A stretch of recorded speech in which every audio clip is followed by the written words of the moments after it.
প্রিয় লিসেনার্স, কথা বাড়াবো না, ঘটনায় চলে যাব।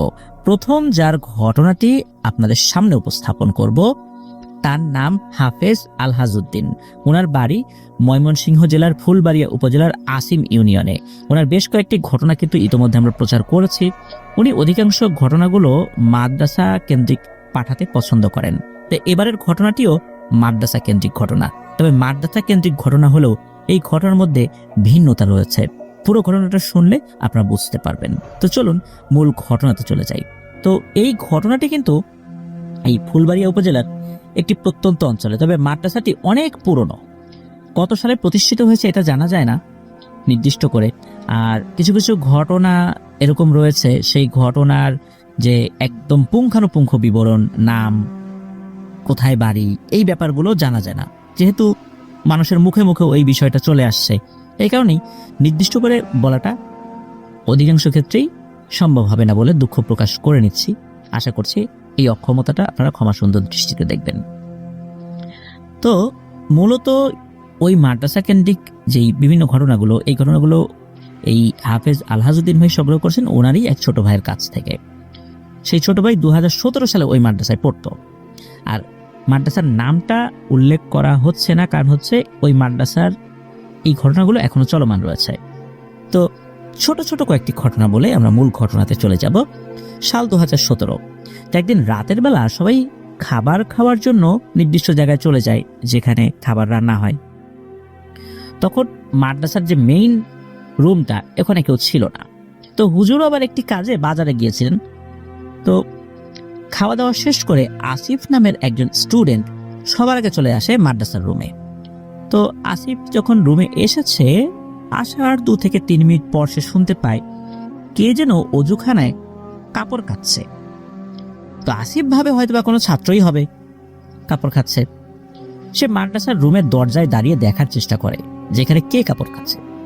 তো বলে রাখা ভালো যে অজুখানাটা ছিল মাদ্রাসার রুম থেকে 10 থেকে 12 হাত দূরে। তখন কিন্তু আবার ইলেকট্রিসিটি ছিল না, মানে ওই সময় মাদ্রাসায় ইলেকট্রিসিটি ছিল, ওই সময় বিদ্যুৎ ছিল না আর কি। কিন্তু বিদ্যুৎ না থাকলেও মাদ্রাসায় সোলারের যে প্যানেল এগুলো লাগানো ছিল, যার ফলশ্রুতিতে সোলারের বাতিগুলো বিভিন্ন জায়গায় সেট করা ছিল। তো ওই সোলারের বাতি কিন্তু লাগানো ছিল ওই অজুখানায়। তো আসিফ যখন দরজায় দাঁড়িয়ে দেখার চেষ্টা করছিল, তখন ওই সোলারের বাতিটা যেটা অজুখানায় ছিল ওটা জ্বলছিল না। তো আসিফের কিন্তু তখন মাথায় প্যারানরমাল কোনো বিষয় আসেনি। তো আসিফ ওই দরজায় দাঁড়িয়ে ডাক দেয়, এই কে ওখানে, রাতের বেলা কে কাপড় খাচ্ছে? কিন্তু কয়েকবার ডাকার পর কোনো উত্তর আসে না। আর কয়েকবার ডাকার পর অজুখানা থেকে ওই শব্দ আসাটা বন্ধও হয়ে যায়। তো ওই সময় যে কাপড় খাঁচা নিষেধ বিষয়টা এরকম না, কিন্তু ওই সময় কেউ কাপড় খাচ্ছে না। তাহলে ওখানে কাপড় কে কাচ্ছিল? আসিফ তখন ভয় পেয়ে রুমের দরজা বন্ধ করে দিয়ে একা একা জোরে জোরে কোরআন শরীফ পড়তে শুরু করে। কারণ আসিফ জানতো যে কোরআন শরীফ পড়লে কোনো অশরীরী বা কোনো অশুভ শক্তি কাছে আসতে পারে না। হাই প্রিয় লিসেনার, কেমন আছেন? আশা করি ভালো আছেন। আজকের যে এপিসোডটি সেটি খুব ইন্টারেস্টিং, বিকজ বাছাইকৃত ঘটনাগুলো আমি এখানে শেয়ার করেছি। সবচেয়ে ভয়ানক ঘটনাগুলো হচ্ছে এগুলো, যেন আপনাদের শুনতে ভালো লাগে। তো আমরা বেশি কথা বলবো না, সেটা হচ্ছে আপনি চ্যানেলটি সাবস্ক্রাইব করে আপনার মতামত জানিয়ে দিতে কিন্তু ভুলবেন না, আর মাস্ট একটি লাইক করে দিবেন। তো চলুন আমরা মূল ঘটনায় ফিরে যাই। ধন্যবাদ। তো অল্প কিছুক্ষণ এরকম চলার পর মাদ্রাসার অন্যান্য ছাত্ররা এক এক করে মাদ্রাসার রুমে আসতে থাকে। তো ওই দিন আবার এই বিষয়টি নিয়ে আসিফ আর কাউকে কিছু বলে না। পরের দিন সকালবেলা আসিফ যখন হুজুরের কাছে পড়া দিতে গিয়েছে, তখন হুজুরকে রাতের ঘটনা বলে। হুজুর এসব কথা শোনার পর আসিফকে বলে, ও কিছু না, তুমি তো ভুল শুনেছ, আর এই সমস্ত কথা ছাত্রদেরকে বলো না, ও হয়তো তারা ভয় টয় পাবে। এই জন্য আসিফ ওই সময় কাউকে কিছু বলে নাই। আসিফ পরবর্তীতে এই যে যখন অন্যদের কাছে বলেছিল, তখন আর কি এই বিষয়টা কেউ কেউ জেনেছে। এবার আমরা চলে আসি সম্প্রতি ঘটে যাওয়ার একটি ঘটনায়। এটিও রাতের বেলার ঘটনা। তো সেদিন রাত্রে 2 জন ছাত্র খাবার খেয়ে সবার আগে মাদ্রাসায় চলে আসে। যখন 2 জন মাদ্রাসার কাছে চলে আসে, তখন শুনতে পায় মাদ্রাসার ভেতর থেকে অনেক কোলাহল, মনে হচ্ছে অনেকে কথা বলছে, হাসাহাসি করছে। তো এই ধরনের শব্দ পাওয়ার পর তারা 2 জন দরজা দিয়ে না গিয়ে জানালা দিয়ে দেখার চেষ্টা করে যে কে বা কারা মাদ্রাসার ভেতরে। তখন তারা যেটা দেখতে পায়, এটা দেখার জন্য তারা মোটেও প্রস্তুত ছিল না। তারা দেখতে পায় কয়েকটি সাদা কাপড় যেন মাদ্রাসার রুমের ভিতরে হাওয়ায় ভাসছে। অনেক সময় বাতাসে সাদা কাপড় উড়ে যায় না, বা কখনো আমরা দেখেছি ম্যাজিক কার্পেট বাতাসে ভেসে ভেসে ওড়ে, ওই রকম কাপড়গুলো ঘরের ভিতর দিয়ে ভাসছে, উঠছে। আর হাসাহাসির শব্দ সেখান থেকেই আসছে, কিন্তু কারা হাসাহাসি করছে এটা দেখা যাচ্ছে না। তো এই বিষয়টা যখনই তারা এটা দেখেছে তখন তো তারা ও বাবা গো মাগো বলে দেয় এক দৌড়। তো এই ঘটনাগুলো কিন্তু ঘটেছিল এশার নামাজের পর। তো ছাত্রদের এমন চিৎকারের শব্দ শুনে আশেপাশে যেই ঘরবাড়িগুলো আছে, সেখানে যে মানুষ আছে, তারাও তো বের হয়ে এসেছে, এই কি হইলো মাদ্রাসায় হঠাৎ করে, এতক্ষণ হুজুরও মাদ্রাসায় চলে আসছেন। তখন উনিও সবার কাছে জানতেন কি হয়েছে। তখন দুজন ছাত্র এই বিষয়টি সবাইকে খুলে বলেন। তখন হুজুর খুব চিন্তিত হয়ে পড়েন, আর হুজুর তার নিজের মতো করে পরিস্থিতি ঠান্ডা করার চেষ্টা করেন। তো হুজুরও ছিল একজন ভালো মানের একজন রাকি। পরের দিন সকালবেলা উনি মাদ্রাসা বন্ধ করেন। মাদ্রাসা বন্ধ করেন বলতে যে বন্ধনী দেন বিষয়টা এরকম না, মানে মাদ্রাসাটাকে উনি আপাতত ছুটি দিয়ে দেন। তো উনি মাদ্রাসা একাই থেকে যান। সেদিন রাতের ঘটনা, হুজুর যখন রাতে ঘুমিয়েছিলেন মাদ্রাসায়, তো রাত 2টোর দিকে আনুমানিক হুজুর ঘুম থেকে উঠে ওয়াশরুমের দিকে যান। তো হুজুর যখন তার কাজ শেষ করে ওই মাদ্রাসা রুমের দিকে আসছিলেন ফ্রেশ হয়ে, তখন তিনি দেখতে পান বড় বড় 3টে খরগোশ, যারা সাইজে ছিল বড় একটা কুকুরের সাইজের মতো। তো হুজুর তো বুঝে যান যে এগুলো স্বাভাবিক কিছু না। তখন হুজুর ওই খরগোশগুলোর দিকে দ্বিতীয়বার আর না তাকিয়ে অজু করে নেন। তো অজু শেষে হুজুর আবার ওই খরগোশগুলোর দিকে তাকান, মানে চোখ এমনিতেই পড়ে যান। দেখেন যে খরগোশগুলো ওভাবেই আছে, কান দুটো যেগুলো আছে খাড়া করা, 3টা খরগোশের কানগুলো খাড়া করে রেখেছে, কান নাড়াচ্ছে, মাথা নাড়াচ্ছে এবং হুজুরের দিকে তাকিয়ে আছে, এছাড়া লাফালাফি করছে না। তো হুজুর আর দেরি না করে দ্রুত মাদ্রাসার রুমের ভিতরে ঢুকে পড়েন, ঢুকে দরজা বন্ধ করে দেন। তখন আর বাইরে থেকে কোনো ডাকাডাকি বা অন্য কোনো শব্দ পাওয়া যায়নি। হুজুর বুঝতে পারেন মাদ্রাসায় কোনো অশুভ শক্তির নজর পড়েছে, কারণ যদি ভালো জিন হতো কখনোই এভাবে বিরক্ত করত না। উনি সকালবেলা মাদ্রাসা থেকে বাড়িতে চলে যান। বাড়িতে গিয়ে হুজুর তার উস্তাদের সাথে, মানে ওই হুজুরের যিনি হুজুর, তার সাথে দেখা করেন, সবগুলো বিষয় খুলে বলেন তাকে। তখন ওই হুজুরের উস্তাদ উনি হুজুরের সাথে মাদ্রাসায় আসেন, মাদ্রাসাটা ঘুরে উনি দেখেন। তো ওই উস্তাদ ওই মাদ্রাসার চতুর্দিকে একটা বন্ধনী দিয়ে দেন, মানে বন্ধ করে দেন, এবং ওই মাদ্রাসায় একটা বড় আম গাছ রয়েছে, ওই আম গাছের উপর একটা চিকন ডালের সাথে একটা দোয়া লিখে ঝুলিয়ে দেন। তো অদ্ভুত ব্যাপার হচ্ছে যে বিভিন্ন সময় ঝড়ে অন্যান্য গাছ ভেঙে গেছে, ডালপালা ভেঙে গেছে, কিন্তু ওই ছোট্ট ডালটা আজও রয়ে গেছে, এবং উনি যেই দোয়াটা লিখে ঝুলিয়ে দিয়েছিলেন এখনো পর্যন্ত নাকি ওই দোয়াটা ঝুলছে। কোনো ঝড় বাদল কোনো কিছুতেই নাকি ওই জিনিসটা নষ্ট হয়নি, নিচে পড়ে যায়নি, উড়েও যায়নি, এখনো ঝুলছে। আর ওই দোয়াটা ঝুলিয়ে দেওয়ার পর থেকে ওই মাদ্রাসা আর কোনো প্যারানরমাল ঘটনার কোনো তথ্য পাওয়া যায়নি। তো এটা তো বললাম ছোট ছোট দুটো ঘটনা। এবার আসি বহু আগের ঘটনায়। আমরা শুরুতেই বলেছি মাদ্রাসার বয়স ঠিক কত বছর হবে এটা নির্দিষ্ট করে কেউ বলতে পারে না। তো একদিন শুক্রবারের বিকেল বেলায় মাদ্রাসার কিছু ছাত্ররা মিলে খেলাধুলা করছিল, আর কিছু ছাত্র বসেছিল। তো যারা বসেছিল তাদের মাঝে আসে এলাকারই একজন মুরব্বী দাদু, তার সাথে মাদ্রাসার ছাত্রদের অনেক ভালো সম্পর্ক। তো একসময় এই দাদুও এই মাদ্রাসায় লেখাপড়া করতেন। ছাত্রদেরকে উনি খুব স্নেহ করেন, ছাত্ররাও তাকে খুব সম্মান করে। তো ছাত্রের সাথে বিভিন্ন সময় গল্প গুজব করেন আর কি। তো আলাপ আলোচনা চলছিল আর কি। আলাপের এক পর্যায়ে মাদ্রাসায় যে ভয়ানক বিষয়গুলো হতো এগুলো নিয়ে কথা শুরু হয়, যে দাদু আগে তো এই যে এরকম কিছু কিছু সমস্যা হয়েছিল, এখন তো এরকম হয় না। তো কথার এক পর্যায়ে সেই দাদু ওই দাদুর সাথে ঘটে যাওয়া একটি ঘটনা বলে। ঘটনাটি ঘটেছিল ওই মাদ্রাসাতেই। তো মাদ্রাসা এখন যেই জায়গাটাতে অবস্থিত সেখানে একটি বড় কবরস্থান রয়েছে। ওই কবরস্থানটি একটি সামাজিক কবরস্থান, পারিবারিক কবরস্থান না। আর পাশেই একটি প্রাইমারি স্কুলও হয়েছে এখন। আর মাদ্রাসার চারদিকে রয়েছে ধান ক্ষেত। মাদ্রাসার একটু দূর দিয়ে বয়ে গিয়েছে একটি ছোট্ট নদী। আর মাদ্রাসা থেকে একটু দূরে ছিল মসজিদ। তো এটা কিন্তু এখনকার চিত্রের কথা বলছি। আর আরো প্রায় 100 বছর আগে সেখানকার পরিবেশ পরিস্থিতি কেমন ছিল এটা তো আমরা অনুমান করলেই বুঝতে পারি যে সেখানে কি ধরনের একটা শুনশান নিরাপত্তা ছিল। আর মাদ্রাসাটি যে কবে চালু হয়েছিল সেটা দাদুও বলতে পারেন নাই। তো দাদুকে যখন মাদ্রাসায় ভর্তি করানো হয় তখন তার বয়স ছিল 12 থেকে 13 বছর। দাদু কিন্তু ছিল বেশ চঞ্চল, প্রায় সারাদিনই দুষ্টুমি করত, কিন্তু ছাত্র হিসেবে সে খুব ভালো ছিল। এই জন্য হুজুর তাকে তেমন কিছু বলতেন না। সেই মাদ্রাসায় যিনি বড় হুজুর ছিলেন তিনি আবার খুবই আল্লাহওয়ালা একজন আধ্যাত্মিক ক্ষমতা সম্পন্ন একজন কামেল বুজুর্গ ব্যক্তি ছিলেন। তখনকার সময় এলাকায় এবং মাদ্রাসার সবকিছু মিলিয়ে হুজুরকে নিয়ে একটি কথা প্রচলিত ছিল যে হুজুরের কাছে নাকি অনেক জিন ছাত্ররা লেখাপড়া করতে আসে। আর হুজুর টুকটাক কবিরাজও কিন্তু ছিলেন আর কি, বেশ ভালোই করতেন, টুকটাক বললেও ভুল হবে, বেশ ভালোই ছিল আর কি। যেমন কারো উপর নাকি যদি জিনে আসর করত, একবার যদি সেই জিনে ধরা রুগী হুজুরের মুখোমুখি হতো তাহলে জিন ওই রুগীকে ছেড়ে পালাতে বাধ্য হতো, সে যত শক্তিশালী জিন হোক না কেন। কোনো ধরনের কোনো রুগিয়া করার আগেই নাকি জিন ওই মানুষকে ছেড়ে পালাতো। সবার কাছে হুজুর খুবই সম্মানিত একজন ব্যক্তি ছিলেন। তো হুজুর জিন ছাত্রদেরকে কিভাবে পড়ান সেটি দেখার জন্য এই দাদা অনেক চেষ্টা করেছিলেন, কিন্তু হুজুর কখন জিন ছাত্রদেরকে পড়ান সেটি আর দাদা বুঝতে পারছিলেন না। তাই দাদা চিন্তা করেন যে রাতের বেলা ঘুমের ভান ধরে উনি জেগে থাকেন উনি, কিন্তু কিছুক্ষণ পরে ঘুমিয়ে পড়েন। এরকম ধরে দাদা বেশ কয়েকবার জেগে থাকার চেষ্টা করে ব্যর্থ হয়েছেন, জেগে আর থাকতে পারেন না, ঘুমিয়ে যান একটা সময়। তো একদিন দাদার মনে একটি দুষ্ট বুদ্ধি কাজ করে। তো দাদা চিন্তা করেন যে কোনো উপায় জেগে থাকতেই হবে, কারণ বেশ কয়েকবার তো চেষ্টা করলাম, কাজ তো হয় না, ঘুমিয়ে পড়ি। তো দাদা কি করেছেন, নিজের হাতের একটি আঙ্গুল অল্প করে কেটে নিয়েছেন যাতে করে কাটা স্থানে ব্যথা করে রাতে ঘুমাতে অসুবিধা হয়। তো রাত হয়েছে, তো হুজুর সবাইকে ঘুমের জন্য ছুটিয়ে দিয়েছেন।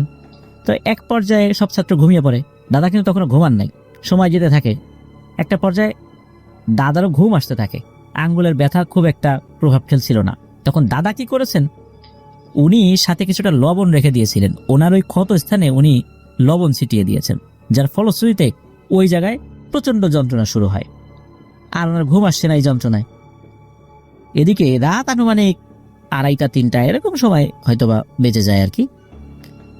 হঠাৎ করে দাদা শুনতে পান যে কয়েকজন মিলে হুজুরকে ডাকছে বাইরে থেকে, যে হুজুর হুজুর আসেন, আমরা আসছি, বাইরে আসেন। হুজুর কোনো ধরনের শব্দ না করে একদম চুপচাপ বাইরে চলে যান। তখন কিন্তু দাদা জেগেছিলেন আর সবকিছু খুব ভালো করে খেয়াল রাখছিলেন। তো হুজুর যখন বাইরে চলে গিয়েছেন তখন এই দাদাও হুজুরের পিছু পিছু বাইরে চলে আসেন। দাদা দেখতে পান খুবই সুন্দর সাজসজ্জা করা একটি পালকি। তো ওই রকম পালকি নাকি দাদা কখনো দেখেনি নাই, আর ওইরকম পালকি বাস্তবেও কখনো যখন ওনার বয়সও হয়েছে তখনও উনি দেখেন নাই। আর ওই ধরনের পালকি আদতে পৃথিবীতে বিদ্যমান আছে কিনা সেটাও দাদার জানা নাই। তো ওই পালকি ধরার জন্য 4টা অবয়ব রয়েছে, তারা দেখতে স্বাভাবিক মানুষের মতোই। তো হুজুরকে সেই মানুষরূপী অবয়বগুলো পালকিতে চড়িয়ে সোজা নদীর দিকে হাঁটা ধরে। তো মাদ্রাসা থেকে কিছু দূরে কিন্তু একটা নদী বয়ে গেছে, আমরা শুরুতেই বলেছি। তো হুজুর সেই পালকিতে চলে যাচ্ছেন আর দাদা সেই পালকির পেছনে পেছনে দৌড়ে যাচ্ছেন। তো ওই হুজুরের পালকি বহনকারী অবয়বগুলো নাকি এত জোরে ছুটে যাচ্ছিল যে দাদা তাদের সাথে দৌড়েও পারছিলেন না। তবে দাদা খুবই সতর্কতার সাথে যাচ্ছিলেন যাতে কোনো ধরনের কোনো শব্দ না হয়, আর উনি মনে মনে ভয় পাচ্ছিলেন। কিন্তু দাদার মনে ওই পুরো বিষয়টি দেখার জন্য এক প্রকার অদ্ভুত নেশা চেপে গিয়েছিল তার মাথায়। আর দাদা তখন এটাও ভাবছিলেন যদি সেই অবয়বগুলো বুঝে যায় যে দাদা তাদের পেছন পেছন আসছেন তখন তারা দাদার কোনো ক্ষতি করতে পারে, আর যদি ক্ষতি করতে আসে তখন উনি হুজুরকে ডাক দিবেন, যেহেতু হুজুর পালকিতেই আছেন আর হুজুর নিশ্চয়ই তার ছাত্রকে ক্ষতি হতে দিবেন না। তো এভাবে কিছু দূর যাবার পর পালকিটি নদীর কাছে এসে থেমে যায়। তখন দাদাও একটি গাছের আড়ালে লুকিয়ে পড়েন কি হয় দেখার জন্য। তো পালকিটি নদীর কাছে থেমে যাওয়ার পরপরই দাদা দেখতে পান সেখানে খুবই সুন্দর একটি ঘর দৃশ্যমান হয়, আর সেই ঘরটি ছিল খুবই সুন্দর আর আলোকিত। সেই ঘরের ভেতর থেকে অনেক মানুষের কোলাহলের আওয়াজ ভেসে আসতে থাকে। আর হুজুর সেই পালকি থেকে নেমে সোজা সেই ঘরের ভিতরে ঢুকে যান। একটু আগেও কিন্তু সেখানে ঘর বা এসবের কোনো অস্তিত্বই ছিল না।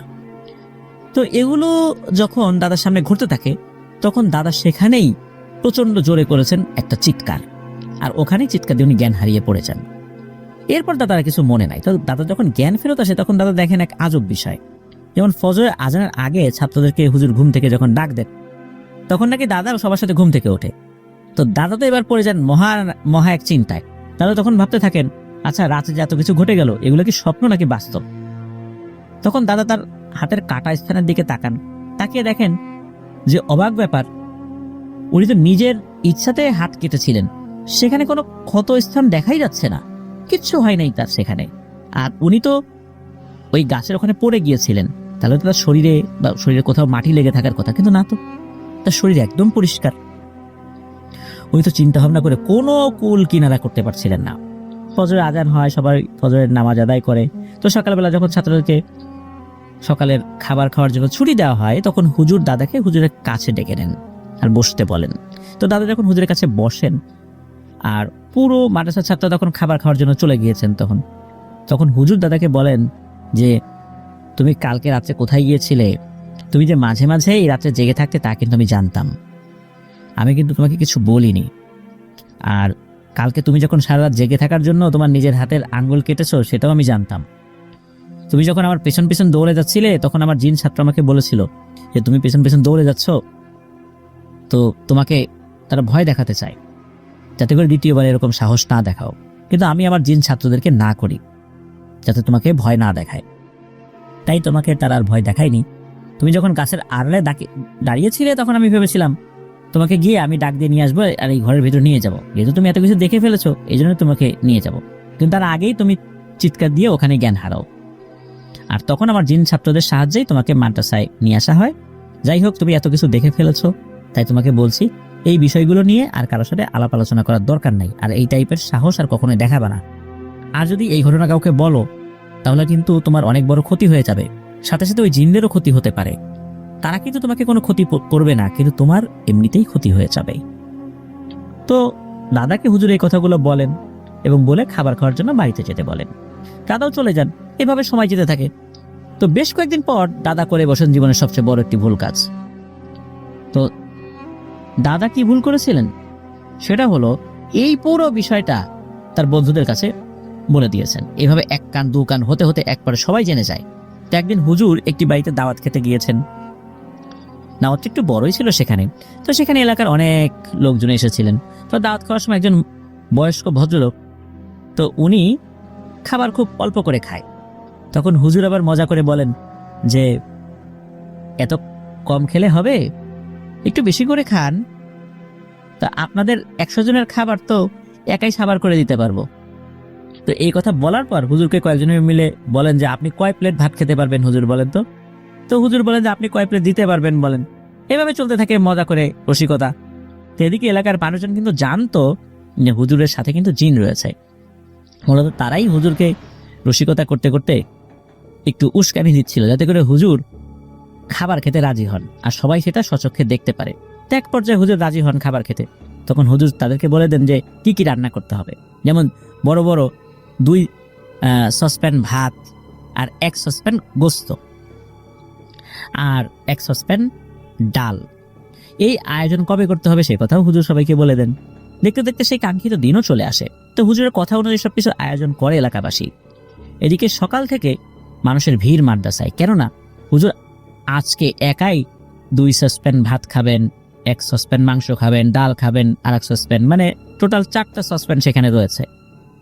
তো যখন সবকিছু রেডি, তখন হুজুর বলেন খাবারগুলো মাদ্রাসার রুমে নিয়ে যেতে এবং বড় বড় 3টি চামচ রাখতে ওই সসপ্যানের ভেতরে, আর ভালো ভালো কয়েকটি কলা পাতা বিছিয়ে সেটাতে খাবার দিতে। আর মাদ্রাসার রুমে এলাকার কয়েকজন গণ্যমান্য ব্যক্তিদেরকে ঢুকিয়ে রুমের দরজা জানালা সব লাগিয়ে দিতে বলেন। তখন হুজুরের কথায় সবকিছু করা হয়। রুমের ভেতরে হুজুর সবাইকে উল্লেখ করে বলেন যে আমি যখন খাবার একটা পর্যায়ে আলহামদুলিল্লাহ বলবো, ঠিক তখনই একজন উঠে উত্তরের দিকে জানালাটি খুলে দিবেন, আর 3 জন মিলে 3টা চামচ দিয়ে লাগাতারভাবে ভাত তরকারি এই কলা পাতার উপর দিতে থাকবেন যতক্ষণ পর্যন্ত ভাত তরকারি শেষ না হয়। এভাবে দিতেই থাকবেন, তবে আপনারা কেউ ভয় পাবেন না। তো এই কথাগুলো বলে হুজুর খাওয়া শুরু করেন। হুজুর কিন্তু স্বাভাবিক মানুষের মতোই খাবার খাচ্ছিলেন। তো হুজুর স্বাভাবিক মানুষের মতোই কিছু খাবার খাওয়ার পর বলে ওঠেন আলহামদুলিল্লাহ, আর তখনই একজন উঠে উত্তরের দিকে জানালাটি খুলে দেন। ঠিক তখনই জানালা দিয়ে একটি শীতল বাতাস নাকি খাবারের উপর এসে পড়ে, এবং ওই শীতল বাতাস যে ঢুকলো এটা কিন্তু ওই রুমের সবাই বুঝতে পেরেছিলেন।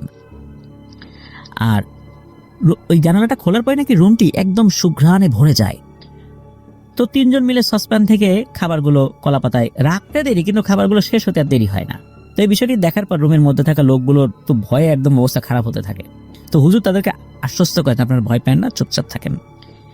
তো অল্প সময়ের মধ্যেই এই খাবারগুলো শেষও হয়ে যায়। আর খাবার শেষ হওয়ার পর ওই বাতাসটি জানালা দিয়েই মনে হলো বের হয়ে গেল, সবাই সেটা ফিল করলেন। আর ওই বাতাসটি বের হওয়ার পর ওই রুমটি আবার আগের মতো স্বাভাবিক হয়ে যায়, ওই সুঘ্রাণও আস্তে আস্তে মিলিয়ে যায়। এরপর সবাই রুমের দরজা খুলে বাইরে বেরিয়ে আসেন আর কি। তখন মূলত রুমের মধ্যে থাকা লোকগুলোর মাধ্যমেই এই ঘটনাগুলো এলাকার সবাই জানতে পারেন। তখন থেকে হুজুরের নাম ডাক আরো বেশি করে চারদিকে ছড়িয়ে পড়ে। তো এই ঘটনা ঘটার পর থেকে দূর দূরান্ত থেকে মানুষ হুজুরের কাছে আসতে থাকেন তাদের সমস্যা নিয়ে। তো এইরকম যখন চলছিল, তখন হঠাৎ করে একদিন হুজুর মাদ্রাসার চাকরি ছেড়ে দিয়ে চলে যান। ঘটনাটি যেহেতু অনেক পুরনো, তাই হুজুরের বাড়ি ঠিক কোথায় ছিল সেটা আসলে জানা যায়নি। তো হুজুর মাদ্রাসায় চলে যাওয়ার পর থেকে মাদ্রাসায় কিছু ভয়াবহ ঘটনা ঘটতে থাকে। যেমন রাতের বেলা ছাত্ররা যখন ঘুমিয়ে যেত, তখন হঠাৎ করে শুনতে পারত মাদ্রাসার চালে ঢিল পড়ার শব্দ। যেমন রাতের বেলা যখন কোনো ছাত্ররা ঘুমিয়ে যেত, তখন হঠাৎ করে শুনতে পারত মাদ্রাসার চালে ঢিল ছোড়ার শব্দ। আবার রুমের বাইরে থেকে কান্নার শব্দ। বলে রাখা ভালো, ওই পালকিতে চড়া হুজুর চলে যাওয়ার পর মাদ্রাসায় নতুন করে এ ধরনের সমস্যা শুরু হয়েছিল। যদিও বা মাদ্রাসায় নতুন হুজুর এসেছিলেন, তো এরকম ঘটনা যখন ঘটতে থাকে তখন সবার মনে কিন্তু আতঙ্ক ছড়িয়ে পড়ে। আর ওই যে দাদা, উনি তো বলে দিয়েছেন সেই দাদার কি হলো। হুজুর চলে যাওয়ার পর থেকে দাদার ভিতরে আস্তে আস্তে পাগলামি শুরু হয়ে যায়। উনি বিভিন্ন সময় এলোমেলো কথাবার্তা বলতেন, তবে উনি কিন্তু একদম পুরো দুস্তুর পাগল হন নাই। আর উনি যতদিন জীবিত ছিলেন, উনি এভাবেই আধা পাগল, কখনো সুস্থ, এভাবেই কিন্তু পার করেছেন। কখনো কখনো ওনার কথাবার্তার ভিতরে অস্বাভাবিক, আবার কখনো কখনো স্বাভাবিক, একদম এরকম হতো। এইভাবেই কিন্তু উনি ওনার জীবন পার করেছেন। তবে জিনেরা দাদার কিন্তু কোনো ক্ষতি করেন নাই, আর হুজুরও দাদাকে কোনো বদদোয়া করেন নাই।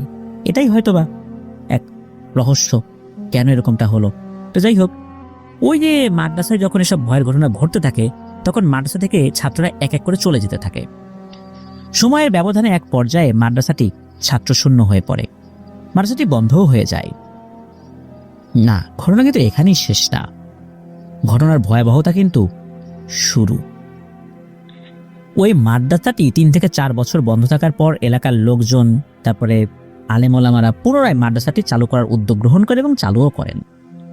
মাদ্রাসাটি চালু করার আগে মাদ্রাসার চারদিকে খুব শক্তপোক্তভাবে বন্ধ দেওয়া হয়, যাতে করে কোনো অশুভ শক্তি মাদ্রাসার ভেতরে প্রবেশ করতে না পারে। তো মাদ্রাসা চালু করার পর মাদ্রাসা ছাত্র দিয়ে ভরে যায়, খুব ভালো করেই চলছিল মাদ্রাসার সবকিছু। এর মধ্যে তেমন কোনো সমস্যা হচ্ছিলও না। আর তখনকার হুজুরও ছিলেন পরহেজগার একজন মানুষ। তো একদিন রাতের বেলা হুজুরের সাথে ঘটে এক ভয়ানক ঘটনা। হুজুর একদিন ক্লাস শেষ করে রাতের বেলা তার বাড়িতে ফিরছিলেন। যদিও বা হুজুর সবসময় মাদ্রাসাতেই থাকতেন, কিন্তু ওই দিন বাড়িতে একটু কাজ ছিল বলে উনি বাড়িতে যাচ্ছিলেন।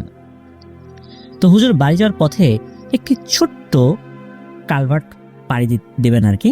তো হুজুর যখন ওই কালভার্টের কাছে যান, তখন হুজুর শুনতে পান তার পেছনে অনেকগুলো মানুষের পথ চলার আওয়াজ হচ্ছে। তখন হুজুর ভাবেন হয়তোবা কেউ বা কারা ওই পথ দিয়ে আসছে। এই চিন্তা করে হুজুর পেছনের দিকে তাকান, তবে হুজুর পেছন দিকে তাকিয়ে কাউকে দেখতে পাননি। হুজুর তখন মনে মনে চিন্তা করতে থাকেন, এটা তো স্বাভাবিক কিছু না। হুজুর তখন দোয়া কালাম করে শরীর বন্ধ করে নেন এবং কালভার্টের উপর ততক্ষণে উঠেও পড়েছেন। যখনই হুজুর কালভার্ট অতিক্রম করেছেন, তখনই শুনতে পান পেছন দিক থেকে কেউ হুজুরকে ডেকে উঠেছে, এই হুজুর, হুজুর, দাঁড়া দাঁড়া দাঁড়া বলছি, এইভাবে ডেকে ওঠে। হুজুর তখন বলে ওঠেন, দাঁড়াবো না আমি, সাহস থাকতে তোরা আমার সামনে এসে দাঁড়া। এই কথা বলার সাথে সাথে হুজুর দেখতে পান তার সামনে কয়েকটা অবয়ব দূরে দাঁড়িয়ে আছে, কাছে আসছে না। সামনে কিন্তু এতক্ষণ কিছুই ছিল না। এই অবয়বগুলো দেখতে নাকি অনেকটা শেয়ালের মতো মনে হচ্ছিল। আমরা তো বলেছি যে হুজুর কিন্তু খুব ভালো একজন পরহেজগার মানুষ ছিলেন, আর শরীরটা তো উনি বন্ধ করে ফেলেছিলেন। হুজুর মোটামুটি সাহসীও ছিলেন বটে। তো ওই অবয়বগুলোকে হুজুর জিজ্ঞেস করেন, এই তোরা কি চাস? হুজুরের প্রশ্নের উত্তরে অবয়বগুলো আসলে হুজুরের প্রশ্নের উত্তরে অবয়বগুলো বলেন হুজুরকে উদ্দেশ্য করে, এই হুজুর, তোরা এই মাদ্রাসা ছেড়ে চলে যায়, এটা আমাদের বাসস্থান, যেখানে আমরা অনেক দিন যাবত আছি, আমাদের পূর্বপুরুষরা এখানেই ছিল। তখন হুজুর উত্তর দেন, না না, এটা তো হবে না, এটা মানুষের জমি, এটা তো সরকারি খাস জমি না যে আমরা সরকারি খাস জমিতে মাদ্রাসা করেছি। তোরা মানুষের জমিতে থাকবি, এটা তো হতে পারে না। মানুষের জমি মানুষ মাদ্রাসা করুক, মসজিদ করুক, তারা নিজেরা থাকুক, পুকুর কাটুক, এটা তাদের ইচ্ছা। তোরা এখানে অনেকদিন ছিলি, এখন অন্যত্র চলে যা। এটাই সাফ কথা। তখন ওরা বলে যে না, আমরা যাব না, তোরা মাদ্রাসা বন্ধ করে চলে যা, মাদ্রাসা ভেঙে দিবি এখান থেকে। তখন হুজুর বলেন যে না, তোরা অনেকদিন থেকেছিস, তোরাই যাবি। তখন হুজুর বলেন, আচ্ছা তোদের যদি এতই সমস্যা, তাহলে এই মাদ্রাসা যখন হলো তখন বাধা দিসনি কেন? তখন নাকি ওই জিনগুলো প্রচন্ড রেগে যায় এবং বলে যে আমরা বাধা দেবো মানে? ওই সময় যে হুজুর এই মাদ্রাসা প্রতিষ্ঠা করছিল, সেই হুজুরের সাথে অনেকগুলো শক্তিশালী জিন ছিল, এই কারণে আমরা বাধা দিতে পারি নাই। তো সেই হুজুর মারা গেছে, ওই জিনেরাও চলে গেছে, এখন এই সমস্ত কথাবার্তা বলে লাভ হবে না, তোরা এখান থেকে চলে যা। তো এই কথাগুলো নাকি ওই অবয়বগুলো দূরে থেকেই বলছিল। তো হুজুর তো শরীর বন্ধ করে নিয়েছেন, আল্লাহর রহমতে কাছে আসতে পারে নাই। এভাবে অনেকক্ষণ ওই জিনদের মাঝখানে কথাবার্তা হয় আর কি, হুজুর এবং জিনদের। এক পর্যায়ে জিনগুলো নাকি হুজুরকে হুমকিও দেয়। তো জিনগুলো বলে যে আমরাও দেখে নেব তোরা কতদিন এখানে ভালোভাবে থাকতে পারিস। তখন হুজুরও বলে ঠিক আছে, আমরাও দেখব তোরা কি করতে পারিস, আল্লাহর কালামের উপর তোরা কতটুকু কি করতে পারবি আমাদের জানা আছে। তো এই বলে হুজুর বাড়ির দিকে যাওয়া শুরু করে, ওই অভাবগুলো ভ্যানিশ হয়ে যায়। প্রতিমধ্যে হুজুরের সাথে আর কোনো ঘটনা ঘটেনি, হুজুর পরবর্তীতে এই ঘটনা সবাইকে বলেন আর কি। তো মাদ্রাসা কেন্দ্রিক ঘটনাগুলো এখনো চলমান রয়েছে, ওই মাদ্রাসার কথা বলছি, সঙ্গত কারণে মাদ্রাসার নামটি বলছি না। প্রিয় লিসেনার্স, এটি ছিল ঘটনা। ধন্যবাদ জানাচ্ছি হাফেজ আলহাজউদ্দিন ভাইকে মাদ্রাসা কেন্দ্রিক ঘটনা পাঠানোর জন্য। প্রিয় লিসেনার্স, আশা করছি ঘটনাটি আপনাদের ভয়ের শিহরণ জাগাতে সক্ষম হয়েছে ইনশাল্লাহ। প্রিয় লিসেনার্স, চলুন আমরা চলে যাব আমাদের এবারের এপিসোডের পরবর্তী আরও একটি নতুন ঘটনায়। হাই প্রিয় লিসেনার, কেমন আছেন? আশা করি ভালো আছেন। আজকের যে এপিসোডটি সেটি খুব ইন্টারেস্টিং, বিকজ বাছাইকৃত ঘটনাগুলো আমি এখানে শেয়ার করেছি। সবচেয়ে ভয়ানক ঘটনাগুলো হচ্ছে এগুলো, যেন আপনাদের শুনতে ভালো লাগে। তো আমরা বেশি কথা বলবো না, সেটা হচ্ছে আপনি চ্যানেলটি সাবস্ক্রাইব করে আপনার মতামত জানিয়ে দিতে কিন্তু ভুলবেন না, আর মাস্ট একটা লাইক করে দিবেন। তো চলুন আমরা মূল ঘটনায় ফিরে যাই। ধন্যবাদ। তার নাম মোহাম্মদ আমিনুল ইসলাম। ওনার বাড়ি পিরোজপুর জেলার সদর উপজেলার কলাখালী ইউনিয়নের উদয়কাঠি গ্রামে। মূলত এই ঘটনাটি সাফারার উনি নিজেও এবং ওনার পরিবার। ঘটনাটির সূত্রপাত হয় 1975 সালের কোনো একটি সময়ে। আমিনুল ইসলাম ভাইয়ের নানার নাম মোবারক মোল্লা। আগে ওনার নানা যে গ্রামে থাকতেন সেই গ্রামের নাম ছিল শ্রীরাম কাঠি। ওখানে অনেক হিন্দু সম্প্রদায়ের লোকদের বসবাস ছিল। তো নানা ওই গ্রামে একটি জায়গা কিনতে চাইলেন। তো এক হিন্দু ভদ্রলোকের কাছ থেকে জায়গাটা কিনবেন, কিন্তু কোনো একটা কারণে হিন্দু ভদ্রলোক দোমনা করছেন, একবার বিক্রি করব না, এরকম একটা দোমনা ছিলেন আর কি সেই ভদ্রলোক। তো একটা পর্যায়ে নানা সেই জায়গাটা কেনেন। তো কেনার পর ওখানে একটা ঘরও তোলেন। বাস এই যে সমস্যা শুরু হলো। ওই সময়ে বাড়িতে টিউবওয়েল ছিল না, অনেক বাড়িতে টিউবওয়েল ছিল না। আর যেহেতু বরিশাল, পিরোজপুর, ঝালকাঠি নদী বিধৌত এলাকা, তো বাড়ির আশপাশ দিয়ে কিন্তু নদীর শাখা প্রশাখা কিন্তু আছেই। ওই গ্রামের পাশ দিয়ে নদী বয়ে গিয়েছিল। তো বিশুদ্ধ পানির জন্য অনেকেই কলস ভরে ওই নদী থেকে পানি নিয়ে আসতেন। তো এই আমিনুল ইসলাম ভাইয়ের খালারা কিন্তু 4 জন, মানে তার মায়েরা বোন টোটাল 5 জন, আর আমিনুল ইসলাম ভাইয়ের মামা 3 জন। তো একদিন কি হয় যে আমিনুল ইসলাম ভাইয়ের যিনি নানি, উনি কলস নিয়ে নদী থেকে পানি আনতে গিয়েছেন।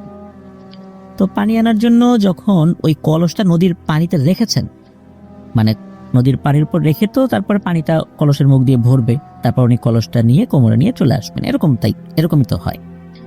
তো উনি যখন নাকি পানির উপর রেখেছেন এবং ওর ভিতরে পানি ঢুকছিল, হঠাৎ করে অদ্ভুত একটা শব্দ হলো। এই শব্দটার সাথে উনি মোটেও পরিচিত ছিলেন না। ছোটবেলা থেকে এভাবে উনি পানি আনেন, কিন্তু এরকম শব্দ তো কখনো হয় না। এই শব্দটা কেন হলো? তো উনি ওই কলসটা যখন উনি ওনার কোমরে তুলবেন, মনে হচ্ছিল কলসটা অনেক ভারী। এত ভারী কিন্তু ওর কাছে কখনোই মনে হয় না, কারণ এই কলসের পানি উনি হামেশাই নিচ্ছেন। এই কলস দিয়ে নদী থেকে পানি নিচ্ছেন বা অন্য কোনো জায়গা থেকে পানি নিচ্ছেন, এত ভারী তো কখনো মনে হয় না। তো উনি অনেক কষ্টে কলসটা নিয়ে আসেন। তো আসার পর সবকিছু স্বাভাবিকভাবেই চলছিল। পরের দিন হয় কি, একটা পাগল টাইপের লোক আসে। তো এই যে নানি, যে আমিনুল ইসলাম ভাইয়ের নানি, উনি কিন্তু পর্দা করতেন, পুরুষের সামনে উনি আসতেন না। তো ওই একটা পাগল টাইপের লোক আসছে, আসার পরে বলছে যাই চাল দে। তো ওনার নানি পর্দার আড়াল থেকে কিছুটা চাল দিলেন। তো চাল নেওয়ার পর ওই পাগল লোকটা বলছে যে মারে তুই আমার সামনে আয়, তোর সাথে আমার কথা আছে। তখন নানি সামনে আসেন, তখন বলেন যে তোকে তো কালে খাবে। কালে খাবে মানে কাল জিনিসটা আবার কি, তুমি কথাটা বোঝেন না। তো এরপরে পাগল লোকটা চলে যান। এদিকে এই নানির ভাসুরের বউ, স্থানীয়ভাবে তাদেরকে জাল বলে, তো মানে তার ভাসুরের বউকে মানে তার জালকে যে এই পাগল লোকটা কি বলে আমাকে নাকি কালে খাবে। তখন নানির জাল বলে কি ব্যাপার, কে বললো এই কথা? বলে যে একটা পাগল লোক বললো। কোথায় সে? এখানেই তো ছিল। তাকে খোঁজাখুঁজি করা হলো কিন্তু আর কোথাও পাওয়া গেল না। তখন এই যে নানির ভাসুরের বউ মানে নানির জাল যে, তো তিনি বললেন কালে খাবে মানে কি বোঝো? তার মানে হচ্ছে কাল সাপে কামড় দেবে। আর এই কাল সাপ কি জানো? মনসা সাপ, ভয়ঙ্কর মনসা সাপ। এরা এমন একটা জিন, সাপের বেশে থাকে, একবার যদি কারো পিছে লাগে ছাড়ে না। কিন্তু এই পাগল লোকটা এই কথাটা কেন বলল? আশেপাশে অনেক খোঁজাখুঁজি করা হলো কিন্তু ওই লোকটাকে আর কোথাও খুঁজে পাওয়া গেল না। এরপরে কেটে গেল 3 থেকে 4 দিন। একদিন হামিদুল ইসলাম ভাইয়ের মামা ভর দুপুরবেলা মাঠে কাজ শেষ করে খেতে আসছে বাড়িতে। তো ওনার নানি ভাত বেড়ে দিচ্ছেন, মামাও পাটিতে বসে খাচ্ছেন। তো হঠাৎ করে নানি খেয়াল করলেন যে মামার জুতাটা নড়ছে। গ্রামে তো মাটির ঘর, তো ওনার নানি ওনার মামাকে বলছে যে এই তো জুতাটা তো ইঁদুরে কেটে ফেলতেছে রে, জুতাটা সরা।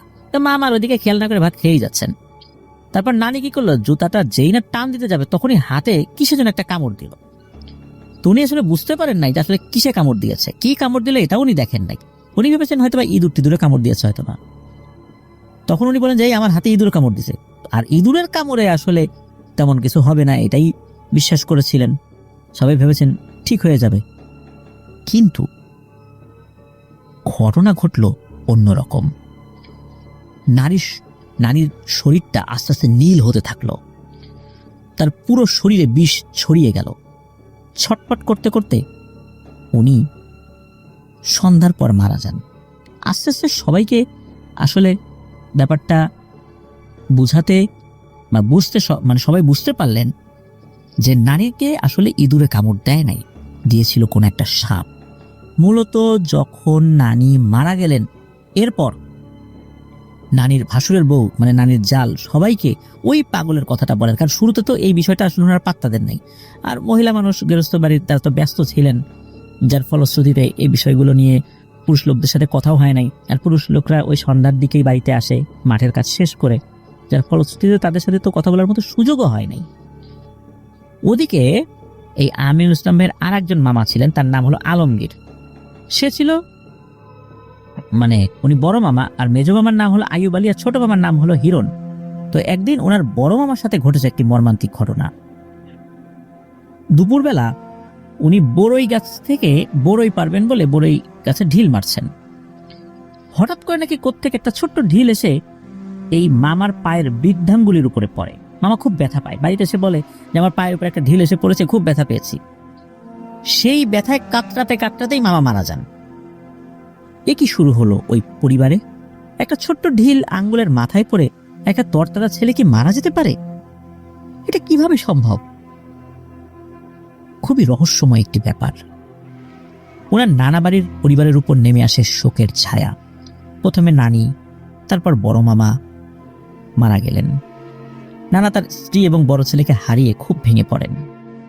এদিকে কি হয়, এই আমিনুল ইসলাম ভাইয়ের আম্মু দিন দিন শুকিয়ে যাচ্ছিলেন, খুব চিকন হয়ে যাচ্ছিলেন। তখন তাকে কবিরাজ দেখানো শুরু করা হয়। অনেক কবিরাজ দেখানো হয় কিন্তু কোনো কাজ হয় না। পরে একটা কবিরাজের সন্ধান তারা পান। তখন ওনার নানা ওনার আম্মুকে নিয়ে একটা কবিরাজের কাছে যান। তখন কবিরাজ বলে খুবই দুর্ধর্ষ এক মনসা জিনের পাল্লায় পড়েছে, আর এ তো তোমাদেরকে নির্বংশ করে ছাড়বে। যেই জায়গাতে তোমরা আছো ওই জায়গাটা তো কেনা উচিত হয়নি। মূলত ওই জায়গাতে বহুদিন ধরে বসবাস ছিল, তবে যেই পরিবার বসবাস করত এই পরিবার ওই জায়গাটা বিক্রি করতে চাইছিল না, বেশ কিছু কারণে, তার মধ্যে এই কারণটাও একটা ছিল যে জায়গাটা কেনার পর তোমাদের কোনো ক্ষতি হয় কিনা। তারপরও তোমরা ইচ্ছা করে জায়গাটা কিনেছো, আর এই জিনিসগুলো বললেও হয়তো অনেকে বিশ্বাস করতো না, এই জন্য তারা আসলে ব্যাপারটা বলেও নাই। এই কথা শোনার পর নানা তো অনেক ভয় পেয়ে যান, নানা তো খুব কান্নাকাটি করেন। কবিরাজ এটাও বলে দেন যে তোমার স্ত্রী এবং বড় ছেলেকে ওরাই মেরেছে। তো এটা বলার পর মূলত এই আমিনুল ইসলাম ভাইয়ের আম্মুর চিকিৎসা শুরু করেন তিনি। ওনাকে ঘরে বসান। তো কবিরাজ হাতে একটা পানির পাত্র নেন এবং আমিনুল ইসলাম ভাইয়ের আম্মুকে বলেন যে আমি যখন বাগান থেকে দৌড় দিয়ে এদিকে আসব তখন তুমি দরজার সামনে দাঁড়াবে, ভুল হয় না যেন। কবিরাজ তার হাতের পানির পাত্র নিয়ে দৌড় দিয়ে বাগানে চলে যান। এর অল্প কিছুক্ষণ পর বাগান থেকে কোন একটা কবিরাজি কাজ করে দৌড় দিয়ে আবার ঘরের দরজার সামনে এসে দাঁড়ান এবং এই আমিনুল ইসলাম ভাইয়ের আম্মুকে ডাক দেন।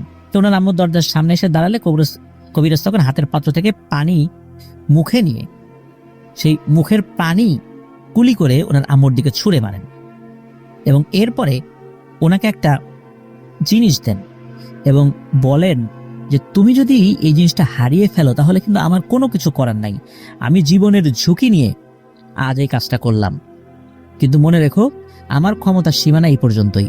এই মনসা জিনদের সাথে পেরে ওঠার যতটুকু ক্ষমতা ছিল আমি তার সর্বোচ্চটা প্রয়োগ করলাম, কিন্তু যদি এটা হারিয়ে ফেলো তাহলে কিন্তু আমার আর কোনো কিছুই করণীয় থাকবে না, সুতরাং এটা হারিও না।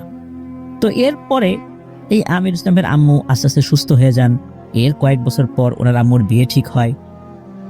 তো বিয়ে ঠিক হওয়ার পর গায়ে হলুদের যেদিন অনুষ্ঠান, ওদিন কোনোভাবে ওই কবিরা যেই একটা জিনিস দিয়েছিলেন সেটা হারিয়ে যায়। আর আসলে বিয়ে বাড়ির একটা উৎসব চলছে, গায়ে হলুদ, এই ব্যাপারটা আসলে অনেকটা ভুলে গিয়েছেন। এর ভিতরে কয়েক বছর তো পার হয়েই গেছে। তো বিয়েও হয়ে যায়। বিয়ের কিছুদিন পর থেকেই এই আমিনুল ইসলাম ভাইয়ের আম্মু এক ধরনের কান্নার আওয়াজ শুনতে পেতেন। দূর থেকে কে যেন নাকি কণ্ঠে কান্না করছে। এরপর থেকেই ওনার শরীর স্বাস্থ্য আবার ভেঙে পড়তে লাগলো, শুকিয়ে যেতে লাগলেন। তো এরপর ওনার কাছে মনে হলো যে কবিরাজ একটা জিনিস দিয়েছেন, সেই জিনিসটা তো এখন আর নাই, হারিয়ে গেছে। কিন্তু কিভাবে হারিয়ে গেছে, কোথায় হারিয়ে গেছে, আর খোঁজাখুঁজি করে আর কোথাও খুঁজে পেলেন না। এরপর ওনাকে আবার সেই কবিরাজের কাছে নিয়ে যাওয়া হয়। তখন কবিরাজ এই কথা শোনার পর বললেন যে জীবন বাজি রেখে কাজটি করেছিলাম, বারবার সতর্ক করেছিলাম জিনিসটা হারিও না, এখন তো আমার আর কিছুই করার নাই, আমি আর কিচ্ছু করতে পারবো না। আর এখন তোমাদের জন্য কিছু করা মানে হচ্ছে আমার সাক্ষাৎ মৃত্যু ডেকে আনা। এখন আমার কিছুই করার নাই, তোমরা চলে যাও, যদি পারো অন্য লোকদেরকে দেখাও, আমার করণীয় আর কিচ্ছু নাই। তো এভাবেই চলছিল। এর মধ্যে এই আমিনুল ইসলাম ভাইয়ের বড় ভাই জন্মগ্রহণ করেন। ওনারা 3 ভাই। বড় ভাইয়ের নাম রফিকুল, মেজো ভাইয়ের নাম হাফিজুল, আর ছোট ভাই আমিনুল, মানে যিনি আমাদেরকে ঘটনা দিয়েছেন আর কি। তো ওনার বড় ভাইয়ের সাথে অনেক রকমের ঘটনা ঘটেছে। ওনার বড় ভাই যখন ছোট ছিলেন তখন ঘুমাতে পারতেন না। উনি ঘুমানোর পর নাকি তার চোখের মনি ঘুরতো, মানে আমরা কিন্তু চোখ বন্ধ করলে চোখ ঘোরাতে পারি, তো ওনার 2 চোখ ওইভাবে ঘুরতো নাকি একা একাই, আর এই কারণে ওনার ঘুম আসতো না। তো আমিনুল ইসলাম ভাইয়ের আম্মু তো আগে থেকেই জানতেন যে তাদের পরিবারে কি সমস্যা শুরু হয়েছিল। তখন ওনার আম্মু কি করতেন, কোরআন শরীফ নিয়ে ওনার ভাইয়ের বুকের উপর রাখতেন নাকি। তো ওনার ভাইয়ের বুকের উপর রাখলে তার পরেও নাকি এই চোখ ঘোরাঘুরি কমতো না। তবে ওনার মেজো ভাইয়ের কোনো সমস্যা হতো না। সমস্যা আবার শুরু হলো এই আমিনুল ইসলাম ভাইয়ের সাথে। আমিনুল ইসলাম ভাইয়ের বয়স যখন 3 মাস, তখন নাকি উনি ওই মশারির মধ্যে হাঁটাহাঁটি করতেন, মশারি টানানো থাকতো ওর মধ্যে হাঁটাহাঁটি করতেন। 3 মাসের একটা বাচ্চা তো হাঁটতে পেত না বা হাঁটতে পারে না, আর এটা দেখে ওনার আম্মু তো ভয় পেতেন। কিন্তু যাতে অন্য ভাইয়েরা ভয় না পায় এই জন্য অন্যদেরকে সাহস দেওয়ার চেষ্টা করতেন। আমিনুল ইসলাম ভাইয়ের আব্বু অন্যদেরকে সাহস দেওয়ার চেষ্টা করতেন যে এইগুলো কোনো সমস্যা না, ঠিক হয়ে যাবে। একবার কি হয়েছে, আমিনুল ইসলাম ভাই খুব অসুস্থ হয়ে পড়েন। ডাক্তার দেখালে কোনো কাজ হয় না, কবিরাজ দেখালেও কোনো কাজ হয় না। ঠিক কি করবে ওনার ফ্যামিলি বুঝতে পারেন না। তো একবার কি হন যে ওনাকে বলে দেওয়া হয় যে আর 1 দিন নাকি বাঁচবেন এই আমিনুল ইসলাম ভাই, কিন্তু এরপরেও কিছু হয়নি, এমনি এমনি সুস্থ হয়ে গেছেন। সুস্থ হন, আবার অসুস্থ হন, আবার সুস্থ হন। তো এভাবে অসংখ্য কবিরাজ দেখানো হয়। কবিরাজ দেখাতে দেখাতে এক প্রকার বিরক্তই হয়ে যান ওনার বাবা। আর কত টাকা খরচ করা যায়, যে যেটা বলেন সেভাবেই করেন। আর ভালো তো হয় না, ভালো হয়ে গেলেও তো মনকে একটা সায় দেয়া যায়। এরপর ওনার পুরো পরিবার ঢাকাতে চলে আসেন, আর ওনাদের ফ্যামিলির মধ্যে অসুস্থ শুধু উনি আছেন, উনি, ওনার আম্মু এবং বড় ভাই। এখন আমরা ঘটনার আগালে তখন বুঝতে পারবো যে আসলে বর্তমান অবস্থাটা কি। তো যাই হোক, ওনার মেজো ভাই এবং ওনার আব্বু সুস্থ, তাদের কোনো সমস্যা হয় না। একবার ওনাদের পাশের বাসার একজন ভাড়াটিয়া ওনাদেরকে একটা কবিরাজের সন্ধান দেন। তখন ওনার তিনজনের আব্বুকে না জানিয়েই ওই কবিরাজের কাছে যান। কবিরাজ ওনাদেরকে দেখে বললেন যে 4 কেজি মিষ্টি লাগবে 2 প্যাকেটে, রাতের বেলা আমি আসনে বসবো, আপনারাও থাকবেন। এরপর ওনারা 4 কেজি মিষ্টি নিয়ে আসেন। একটা বদ্ধ ঘরে ওনাদের তিনজনকে বসালেন, ঘরে সব লাইট অফ করে দিল। তারপর কবিরাজের জিনকে হাজির করলো। কবিরাজের জিন আসার সময় দরজায় 3টা টোকা দেয়, এসে বলে, ডেকেছিস আমায়? কবিরাজ বলে, এদের সমস্যাগুলো কে করছে তাকে ধরে নিয়ে আসো এক্ষুনি। কবিরাজ জিন আবার দরজায় 3টা বাড়ি দিয়ে চলে যায়। তার 5 মিনিট পর ধরে নিয়ে আসে আমিনুল ইসলাম ভাইয়ের আম্মুর সাথে থাকা জিনটাকে। আসার সাথে সাথেই ওনার আম্মু বুঝতে পারেন যে ওনার আম্মুর সাথে যে জিন তাকেই ধরে নিয়ে এসেছে, কেন যেন উনি টের পেয়ে গিয়েছিলেন। আসার সাথে সাথে সেই কান্নার আওয়াজ শুনেই, মূলত কারণ ওই জিনটা কান্না করছিল, কান্নার আওয়াজ শুনে বুঝতে পেরেছেন যে এটাই সেই জিন। তো কবিরাজ বলল, ওকে নিয়ে বন্দি করে ফেলো। তো জিনগুলো দরজায় 3টা বাড়ি দিয়ে আবার চলে যায়। তখন কবিরাজ বলল, সমস্যা সমাধান হয়ে গেছে, আপনার বাড়ি চলে যান। তো ওনার বাড়িতে চলে আসার পর রাতের বেলা যখন ঘুমাতে যাবেন আর কি, তখন ওনাদের ঘরের মধ্যে এক ধরনের গম্ভীরতা কাজ করে, কে যেন রাগে ফসফস করছে। এটা শুধু ওনার আম্মু বুঝতে পারছেন। ওই দিন রাত্রে ওনার আম্মু স্বপ্নে দেখেন একটা ব্যাপার। সেটা কি? সেটা হলো, ওই যে কবিরাজের কাছে ওনারা গিয়েছিলেন, সেই কবিরাজের জিন তো ওনার আম্মুর সাথে থাকা জিনটাকে ধরে নিয়ে বন্দি করে ফেলেছিল। একটা গর্তের মধ্যে নাকি বন্দি করেছিল এবং গর্তের উপর একটা পাথর দিয়ে রেখেছিল। তো সেই জিনটা নাকি কোনোভাবে সেই পাথর সরিয়ে আবার বের হয়ে গিয়েছে। আর উচ্চস্বরে জিনটা হাসছে এবং বলছে যে আমাকে আটকানো এত সহজ। ইতোমধ্যে আমিনুল ইসলাম ভাইয়ের বড় ভাই আরো অসুস্থ হয়ে যান।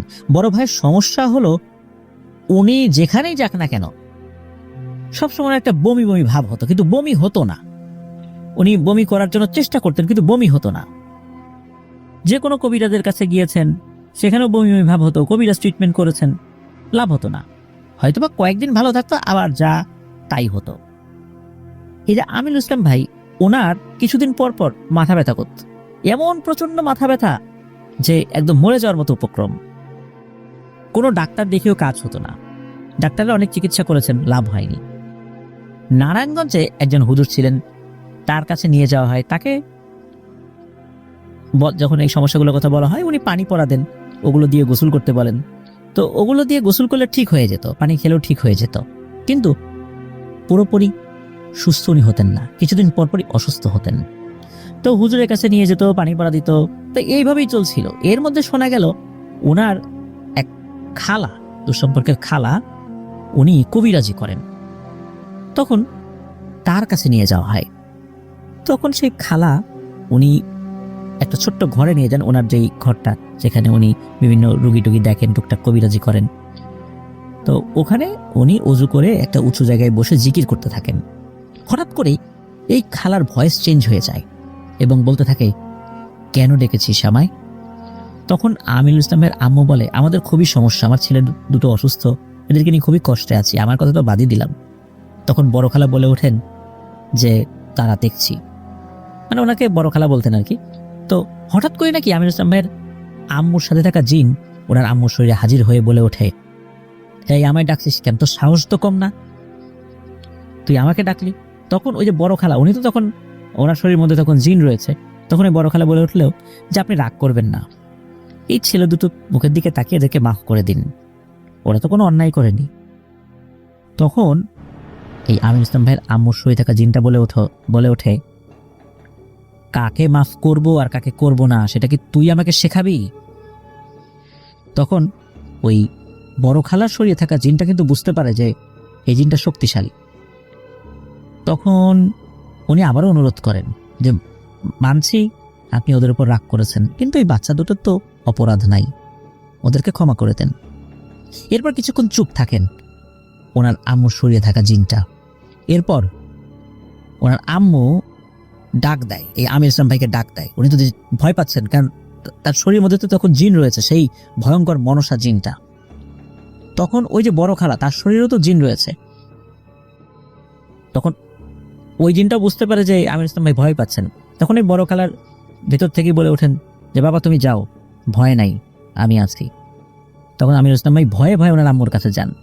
তখন ওনার আম্মু ওনার মাথার তালুতে মুখ দিয়ে মনে হচ্ছে কিছু শুষে নিলেন। আমরা যেভাবে কোনো একটা পাইপ দিয়ে ভেতর থেকে পানি শুষে নিই, ঠিক ওই রকম।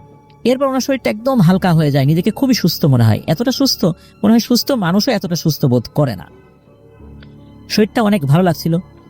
আর ওই যে ওনার বড় ভাই তাকে একটা ফু দিয়ে দেয়। এরপর ওনার আম্মু জ্ঞান হারায়। এরপর ওনার আম্মুর মাথায় পানি দিয়ে জ্ঞান ফেরানো হয়। তো এরপরে ওই যে যেই বড় খালা, মানে সেই খালাটা যার ভিতরে জিনটা ছিল, সে বলে ওঠে এ তো অনেক শক্তিশালী, এর সাথে শক্তি দিয়ে আসলে পারা যাবে না, একে যতটুকু বুঝিয়ে কাজ করানো যায়। তো এরপরেও টুকিটাকি সমস্যা অনেক ছিল, তবে আগের থেকে এই আমির ইসলাম ভাই বেশ সুস্থ হয়েছিলেন। তার মানে হচ্ছে ওই মনসা জিনটা কিছুটা সুস্থ করলেও পুরোপুরি সুস্থ করেন নাই। এরপরে কিন্তু আরো বহু হুজুরের কাছে যাওয়া হয়েছে, অনেক টাকা পয়সা খরচ করা হয়েছে। আর ওনার আব্বু মূলত টাকা খরচ করতে করতে খুব বিরক্ত হয়ে গিয়েছেন এবং বলে দিয়েছিলেন যে আর টাকা পয়সা খরচ করবো না, আল্লাহর উপর ভরসা করো। এই হুজুর কবিরাজের কাছে গিয়ে লাভ নাই, এরা শুধু টাকা পয়সা খায়। আবার ডাক্তার সাহেবের কাছে গেলে ডাক্তাররা এটা নিয়ে হাসে মজা করে। মানে কত ধরনের যে মজা মানুষের কাছ থেকে ওনারা পেয়েছেন, এমনকি ডাক্তারের কাছ থেকেও পেয়েছেন। কোনো ভালো ডাক্তারের কাছে যাওয়ার আগে সেই ডাক্তারের সহযোগী যারা থাকে তাদের সাথে তো কথা বলতে হয় কি সমস্যা, তো সমস্যা বললে তারা হাসাহাসি করে, মানে এমন একটা অবস্থা আর কি। তো একবার বলা হয়েছিল যে আমির ইসলাম ভাইয়ের বড় ভাইকে বিয়ে দিলে ঠিক হয়ে যাবে, কিন্তু সবার কথা মতো বিয়ে দেওয়া হলেও ঠিক আর হয় না। এরপরে একজন হিন্দু কবিরাজের কাছে নিয়ে যাওয়া হয়েছিল। ওই লোকটা বলেছিল স্বর্ণ দিয়ে একটা ত্রিশূল এবং একটা তীর ছোট করে বানিয়ে বালিশের নিচে রাখতে হবে। কবিরাজের কথা মতো ওনারা সেটাও করেছিলেন, তাও কোনো ফলাফল পান নাই। 2018 সালে আমির ইসলাম ভাইয়ের আম্মু স্ট্রোক করে মারা যান। বড় ভাই এখন 5 ওয়াক্ত নামাজ পড়েন, মসজিদে যান। তো আগের মতো যেই বমি বমি ভাবটা এটা এখনো হয়, তবে কম। আর এই যে আমির ইসলাম ভাই, উনি পুরোপুরি সুস্থ না হলেও একটা ঘটনা এখনো ঘটে। আমির ইসলাম ভাইয়ের ওয়াইফ বলেন উনি রাতের বেলা ঘুমালে নাকি বিছানা থেকে মাঝে মাঝেই আধ হাত এক হাত শূন্যে উঠে যান। এমন ঘটনা এখনো ঘটে চলছে। প্রিয় লিসেনার্স, সত্যি খুবই ভয়ঙ্কর ঘটনা।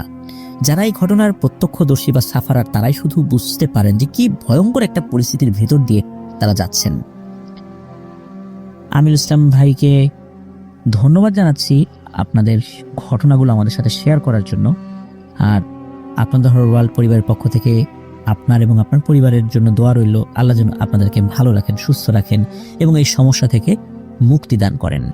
আমির ইসলাম ভাই বর্তমানে সাভারের আশুলিয়াতে একটি ওয়ার্কশপে চাকরি করছেন। ওনার পরিবারের লোকজনও আমাদের আপনাদের হরর ওয়ার্ল্ড শোনেন। লিসেনার্স, এরকম অসংখ্য মানুষ আমাদের ঘটনা শুনছেন, যারা আমাদেরকে ঘটনা পাঠাচ্ছেন এই ঘটনাগুলো শোনার পর।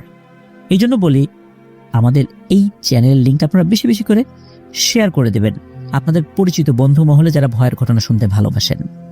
যদি সাবস্ক্রাইবার বাড়ে তাহলে আমরা তাদের কাছ থেকে আরো অনেক ঘটনা পাবো এবং সেই ঘটনাগুলো দিয়ে অনেকটা পথ আপনাদের সাথে ইনশাল্লাহ চলতে পারবো। তা না হলে এই পথ চলা খুব বেশি দিন এগিয়ে নিয়ে যাওয়া সম্ভব হবে না। প্রিয় লিসেনার্স, চলুন আমরা চলে যাব আমাদের এবারের এপিসোডের পরবর্তী আরো একটি নতুন ঘটনায়, যার ঘটনা আপনাদের সাথে শেয়ার করব। ওনার নাম মোহাম্মদ তুষার আহমেদ ইমন। উনি বর্তমানে দক্ষিণ কেরানীগঞ্জে রয়েছেন, আগানগর ইস্পাহানি নামক স্থানে। ওনার বাড়ি কুমিল্লা জেলার মেঘনা উপজেলার গোবিন্দপুর ইউনিয়নের দক্ষিণ কান্দি গ্রামে। আর এই ঘটনাটি উনি সাইফুল ইসলাম খোকন নামক একজন ব্যক্তির কাছ থেকে সংগ্রহ করেছিলেন। ওই সাইফুল ইসলাম খোকন ভাইয়ের বাড়ি হচ্ছে টাঙ্গাইল জেলার সখীপুরে। তো চলুন ঘটনাতে চলে যাই। এই সাইফুল ইসলাম খোকন ভাইয়ের বড় চাচি আর ওনার দাদাকে নিয়ে ঘটনা। তো এই খোকন ভাই জন্মের পর উনি ওনার দাদাকে দেখেন নাই, আর গত বছর ওনার দাদি মারা গিয়েছেন, ওনার দাদির মুখ থেকে শুনেছিলেন। ওনার দাদা ছিলেন একজন কবিরাজ, টুকটাক চিকিৎসা করতেন, টুকটাক চিকিৎসা ওনার বেশ নামডাক ছিল গ্রামে। আর ওনার দাদার একজন বন্ধু জিন ছিল, মূলত সেই বন্ধু জিন ছিল কবিরাজ। দাদাও কবিরাজ ছিলেন, তো বন্ধু জিন যে সে বিভিন্ন জড়িবুটি, বিভিন্ন ওষুধগুলো তৈরি করে দিতেন, সেগুলো কিন্তু মানুষকে দিতেন। আর সেই জিনটা খুবই ভালো ছিল, সে মানুষকে উপকার করতো সোয়াবের নিয়েতে। আর সেই জিনটার নাম ছিল জাফর। তো ঘটনার সময়কাল 1986 কি 87 সাল এরকম হবে আর কি। ওই সময় একদম পাড়া গ্রামে কিন্তু রান্নার জন্য লাকড়ির দরকার হতো, মানে খড়ির দরকার হতো, শুকনো খড়ি। তো এই জন্য মানুষ এই শুকনো খড়িগুলো সংগ্রহ করতেন। তো এই সাইফুল ইসলাম খোকন ভাইয়ের যেই দাদা বাড়ি আর কি, বা ওখানে ওনাদেরও বেশ বড় বাগান ছিল, ওই বাগান থেকে খড়ি সংগ্রহ করতে হতো আর কি রান্নার জন্য। তো একদিন কি হয়েছে, বিকালের দিকে হঠাৎ করে মনে পড়লো যে রাত্রে রান্নার জন্য তো খড়ি শর্ট পড়ে যাবে, এখন খড়ি তো আনতে হবে, তাহলে রান্না অর্ধেক হবে। আর গ্রামে কিন্তু সন্ধ্যার আগে থেকে রান্না বাড়া শুরু হয়ে যায়, রাত্রে রান্না আর কি। রাত্রে রান্না করবেন হচ্ছে ওনার বড় চাচি এবং দাদি। এখন ওনার বড় চাচি উনি কি করেছেন, যখন বুঝেছেন যে খড়ি শর্ট আছে, উনি আসরের নামাজ পড়েই একা একাই ওই পাশের জঙ্গলে চলে গিয়েছেন লাকড়ির জন্য। ওটা ওনাদেরই ছিল সবকিছু, ওই ওনাদেরই জায়গাটাকে আশেপাশে। তো জঙ্গলের মধ্যে ঢুকে বেশ কিছু লাকড়ি পেয়েও যান।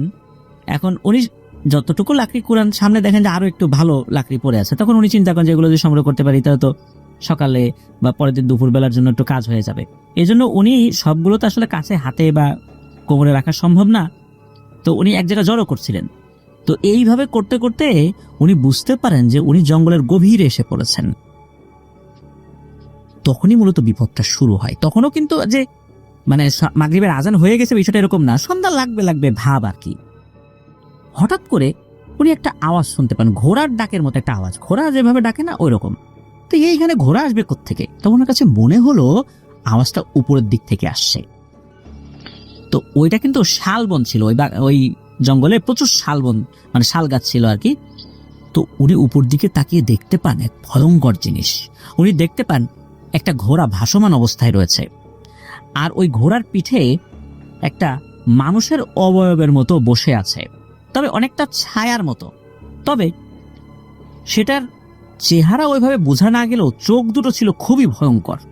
কেমন ভয়ঙ্কর উনি বলতে পারেন না, তবে এতটুকু বলতে পারেন যে চোখগুলো গোল গোল এবং রক্ত চক্ষু বলতে আমরা যেটা বুঝি ওই রকম।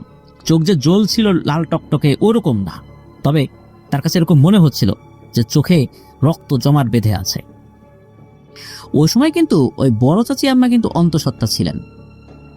তো উনি টানা কয়েক মিনিট উপরের দিকে তাকিয়েছিলেন, আর ওই জিনিসটাও এই বড় চাচি আম্মার দিকে তাকিয়েছিল। তো উনি তো বাকরুদ্ধ হয়ে এভাবে তাকিয়েছিলেন। উনি কতক্ষণ তাকিয়েছিলেন বা এরকম আইকনটা কতক্ষণ হয়েছিল এটা উনি ঠিক বলতে পারেন না, তবে আনুমানিক কয়েক মিনিট হবে আর কি। উনার যখন হুঁশ ফেরে, মানে একটু সেন্সে আসেন, তখন উনি ঘুরে দিয়েছেন এক দৌড়, একদম বাড়ির কাছাকাছি এসে উনি অচেতন হয়ে লুটিয়ে পড়েন। তো তখন তো আসলে মানে সন্ধ্যা নেমে যে রাত হয়ে গেছে বিষয়টা এরকম না, তখনও কিন্তু দিনের আলো ছিল। অবশ্য ততক্ষণে মাগরিবের আজান দিয়ে দিয়েছে আর কি, যখন বাড়ির দিকে দৌড় দিয়েছেন ততক্ষণে মাগরিবের আজান দিয়ে দিয়েছে।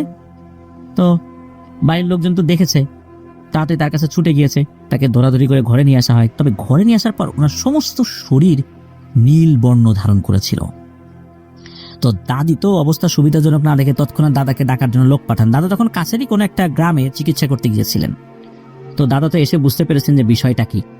দাদা তো দাদিকে বকাঝকা করেন যে তুমি কেন ওকে এরকম করে পাঠাইলা জঙ্গলের দিকে এই সময়ে, এটা তো কাজটা ঠিক করো নাই। তখন দাদি বলছেন যে না, ও তো আমাকে আসলে বলে যায় নাই, বললে তো আমি ওকে যেতে দিতাম না ওইদিকে, ও তো না বলে চলে গেছে।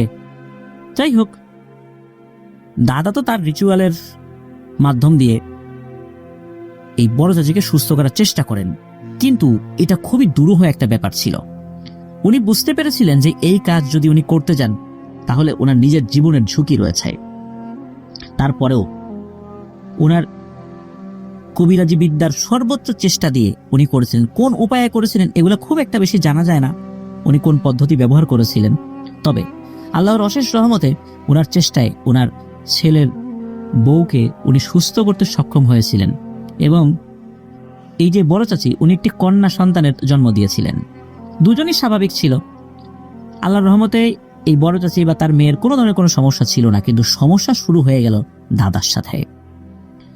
মূলত এই ঘটনার পর তার যে জিন জাফর, সেই জাফর জিন দাদাকে বলে যে তুমি তো ভয়ঙ্কর একটা পিশাচের নজরে পড়ে গেছো, কারণ এই টাইপের পিশাচগুলো খুবই শক্তিশালী এবং ভয়ঙ্কর হয়। এরা অন্তঃসত্ত্বা মহিলাদের দিকে নজর দিলে তার পেটের অনাগত সন্তান পেটের মধ্যেই নষ্ট হয়ে যায় এবং ওরা তাকে খেয়ে ফেলে। তো আমি তো কবিরাজি বিদ্যা জানি, আমি তো ওর সাথে অত পেরে উঠবো না, তবে আমি যতক্ষণ তোমার কাছে আসি ও তোমার খুব বেশি ক্ষতি করতে পারবে না। তবে আমি দূরে চলে গেলে বা যদি কোনো কাজে দূরে যাই তখন কিন্তু ও তোমার উপর চড়াও হতে পারে, এজন্য আমাকে খুব বেশি কাজ দিয়ে দূরে পাঠাইও না। তো এভাবে কিন্তু চলছিল। মাস গড়িয়ে বছর যায়, বছর গড়িয়ে আর এক নতুন বছর আসে, এভাবেই চলতে থাকে। দাদাও ওই জাফরকে নিয়ে কবিরাজি করছেন। একটা সময় এটা দাদা ভুলতেই বসেছেন। দাদা কিন্তু আবার মাছ ধরতেও খুব পছন্দ করতেন। দাদার অন্য যে ভাইরা ছিল, চাচাতো ভাই, মামাতো ভাই আর যারা ছিল, তারাও কিন্তু রাতের বেলা দাদাকে সাথে নিয়ে মাছ ধরতে যেতেন। দাদাও আবার তাদেরকে ডেকে নিয়ে রাতের বেলা মাছ ধরতে যেতেন। এটা কিন্তু একটা রেগুলার একটা কাজ ছিল। তো একবার কি হয়, কোনো একটা ওষুধ তৈরি করার জন্য দাদা ওই জাফর নামক জিনকে দূরে কোথাও পাঠিয়েছেন। ওই জাফরও বলেন যে আমার একটু সময় লাগবে এটা তৈরি করে আসতে। তো দাদু চিন্তা করলেন যে রাতের বেলা আজকে একটু মাছ ধরতে চাই। তো তখন দাদা উনি কি করেছেন, ওনার এক ভাইকে বলেছেন যে মাছ ধরতে যাব। তো সেও এসে ডাকবে, এরকম তো এর আগেও সে অনেকবার ডেকেছে। তো গভীর রাত্রে দাদার রুমে নক করে সেই ভাই আসে, এসে বলছে ভাই চলেন মাছ ধরতে যাব। তো দাদা 7-5 নাভের জাল নিয়ে বের হয়েছেন। তো কিছু দূর যাওয়ার পর দাদা তার সঙ্গে হেঁটে আর এগোতে পারে না। তো দাদা এতে কিছু মনে করেন না, হেঁটে যাচ্ছেন। তো কিছুটা পথ হাঁটতে হাঁটতে একটা পুকুরের পাশে এসে ওই অবয়বটা থামে। দাদা তখন আস্তে আস্তে হেঁটে আবার তার কাছাকাছি চলে আসেন। তখন দাদা খেয়াল করেন যে এই অবয়বটাকে দেখে তো অনেক বড় মনে হচ্ছে, অথচ দাদার থেকে ওই ভাই কিন্তু খাটো ছিলেন, মানে যার ডাকতে আসার কথা ছিল। হঠাৎ করে দাদার যেমন একটু খটকা লাগলো, তার শরীরটা ঝাঁকুনি দিয়ে উঠল। তখন উনি বুঝতে পারলেন যে উনি বিপদে পড়ে গেছেন। উনি আশেপাশে তাকিয়ে বুঝতে পারলেন যে ফজরের আজান হতে এখন অনেক বাকি, কিন্তু এখন উনি কি করবেন, জাফরও তো নাই এখন। তখন হঠাৎ করেই ওই অবয়বটা বাজ খাই গলায় বলে উঠল, কিরে চিনতে পেরেছিস আমাকে? তুই আমার খাবার ছিনিয়ে নিয়েছিস, এখন তোকে তো আমি ছাড়বো না। এই বলেই খপ করে দাদার গলা ধরে ছুঁড়ে মেরেছে পুকুরের মধ্যে। তবাস করে পুকুরের পানিতে শব্দ হয়েছে। এরপরে ওই পিশাচটাও ঝাঁপিয়ে পড়ে পুকুরের পানিতে। এদিকে কি হয়েছে, পুকুরের পানিতে এরকম শব্দ হওয়ার কারণে ওই পুকুরটা যার, তিনিও কিন্তু এই দাদারই আত্মীয়। তো উনি চিন্তা করেছেন কি ব্যাপার, এই পুকুরে কি আবার চোর জাল দিয়ে মাছ ধরতেছে নাকি, জাল ফেলছে নাকি পুকুরে। তো উনি আবার একটা কুপি নিয়ে ওই পুকুরের কাছে আসছেন দেখার জন্য। তো এসে দেখেন যে এই যে দাদা, উনি পুকুরের পানির মধ্যে ধস্তাধস্তি হচ্ছে কোনো কিছুর সাথে, তবে কিসের সাথে হচ্ছে এটা উনি বুঝতে পারছেন না। তবে ওনার কাছে মনে হচ্ছে কেউ দাদাকে পুকুরের পানির মধ্যে টেনে নিচে নেওয়ার চেষ্টা করছে, দাদা আবার উপরে ওঠার চেষ্টা করছেন। তো উনি আবার ওইখান থেকে চিৎকার চেঁচামেচি শুরু করেছেন, মানে যিনি আসছেন আর কি এক চাচা, তো উনি এসে চিৎকার চেঁচামেচি শুরু করেছেন। তো ওনার চিৎকার চেঁচামেচিতে আশেপাশের লোকজন চলে আসে। তখন ওই পিশাচটা দাদাকে ছেড়ে দেয়, দাদাকে ওখান থেকে উঠানো হয়। তবে উঠানোর পর দেখা যায় দাদার শরীরটা অনেকটা আঠালো হয়ে গেছে এবং দাদার শরীরে তীব্র দুর্গন্ধ। তো ব্যাপারটা বুঝতে পারে যে আসলে এই পিশাচটার শরীর থেকেই এই জিনিসটা লেগেছে। তো দাদাকে বাসানোর পর সাবান দিয়ে গোসল করানো হলো, কিন্তু দাদার শরীর থেকে ওই দুর্গন্ধ পুরোপুরি আর যায় নাই। তবে তার সাথে থাকা জিন জাফর সে যখন এসেছিল তখন সে বলেছিল এই পিশাচটার লালা এই দাদার শরীরে লাগিয়ে দিয়ে গেছে এবং দাদা যতদিন জীবিত থাকবেন দাদার শরীরে এই গন্ধটা থেকে যাবে। আর এই গন্ধটা যাদের কোনো মানুষের শরীরে যদি একবার লাগিয়ে দিতে পারে, বিশেষ করে পিশাচের লালা যদি একবার লাগিয়ে দিতে পারে, সেই মানুষের সুস্থ থাকে না, আস্তে আস্তে মারা যায়। মূলত ওই ঘটনার পর থেকে দাদা আস্তে আস্তে অসুস্থ হতে থাকেন। তো এরপরে উনি 8 বছর বেঁচে ছিলেন, আস্তে আস্তে উনি অসুস্থ হয়ে মারা গিয়েছিলেন আর কি। তো এটাই ছিল ঘটনা। প্রিয় লিসেনার্স, আসলে নিজের আত্মীয় স্বজনদেরকে যদি কবিরাজ হিসাবে ঝুঁকি নিয়ে বাঁচাতে না পারেন তাহলে মানুষ কি বলবে, তাই না? আর সবচেয়ে বড় কথা, মানুষ কি বললো না বললো সেটা বড় বিষয় নয়। ওনার পরিবারে নতুন সদস্য আসবে, সেই সদস্যকে কোনো পিশাচ মেরে ফেলবে, এটা তো হতে পারে না। নিজের জীবন দিয়ে হলে উনি সেটা চেষ্টা করবেন এবং এটি উনি করেছিল। যদিও বা আল্লাহর অশেষ রহমতে উনি ওই রাত্রে বেঁচে গিয়েছিলেন, আল্লাহ তার হায়াত রেখেছিলেন, বেঁচে গিয়েছেন। তবে ওনার স্বাভাবিকভাবে যে বেঁচে থাকার কথা ছিল, হয়তো আরো অনেকদিন বাঁচতে পারতেন, আল্লাহ তাআলা ওনাকে আরো অনেক তাড়াতাড়ি নিয়ে গিয়েছিলেন। তো এভাবেই কিন্তু যারা কবিরাজি করেন, রুকিয়া করেন, তারা এরকম অসংখ্য অদৃশ্য শক্তিকে শত্রু বানিয়ে ফেলেন। তার নিজের, তার পরিবারের, আত্মীয় স্বজনদের জন্য অসংখ্য শত্রু তৈরি করে ফেলেন। এই টাইপের কাজ যারা করেন তারা কতটা ঝুঁকি নিয়ে কাজ করেন একবার ভাবুন প্রিয় লিসেনার্স। এটাই ছিল ঘটনা। আশা করছি এই ঘটনাটি আপনাদের ভয় শিহরণ জাগাতে সক্ষম হয়েছে। প্রিয় লিসেনার্স, চলুন আমরা চলে যাব আমাদের এবার এপিসোডের পরবর্তী আরও একটি নতুন ঘটনায়। এখন যে ঘটনাটি আপনাদের সাথে শেয়ার করবো, এই ঘটনাটি আমাদেরকে যিনি পাঠিয়েছেন ওনার নাম মনির।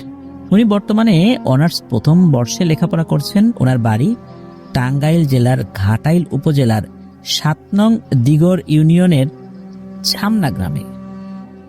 তো একদিন কি হয় যে ওনার নানা নানি ওনাদের বাড়িতে বেড়াতে এসেছেন, সবাই খাওয়া দাওয়া করছেন। তখন আমার বলা নিশি ডাকে আত্মাবন্দি ঘটনাটি উনি শুনছিলেন। তো এই ঘটনাটি ওনার নানা নানিও শুনেছেন। তো খাওয়া দাওয়া শেষ হওয়ার পর ওনার নানি এই ঘটনাটি আরো ভালো করে শোনেন। এরপর ওনার নানি ওনাকে একটি ঘটনা বলেন। মূলত সেই ঘটনাটি আমাদেরকে পাঠিয়েছেন। তো চলুন সেই ঘটনাটি শুনি। ঘটনাটি অনেক আগের, 50 বছরেরও বেশি সময় আগের ঘটনা, নির্দিষ্ট করে সালটা বলা যাচ্ছে না। তো ঘটনাটি ঘটে টাঙ্গাইল জেলার ঘাটাইল উপজেলার বীর খাগিয়ান গ্রামে। তো ওনার নানির সাথে ঘটেছিল, মানে ওনার বড় নানির সাথে ঘটনাটি ঘটেছিল। তো বড় নানির বাড়ি ছিল ঘাটাইলের খরাবর গ্রামে, আর বড় নানির বিয়ে হয়েছিল বীর খাগিয়ান গ্রামে। তো বিয়ের কিছুদিন পর থেকেই বড় নানির সাথে কিছু কিছু অদ্ভুত ও ভয়ানক ঘটনা ঘটতে থাকে।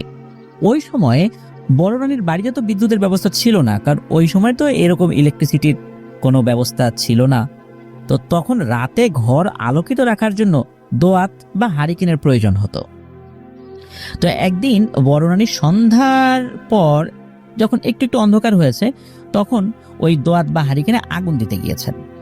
তো আগুন দিতে যখন গিয়েছেন তখন দেখেন যে দুটো সাপ ফনা তুলে আছে, দুটো সোনালী রঙের কলসির উপর বসে।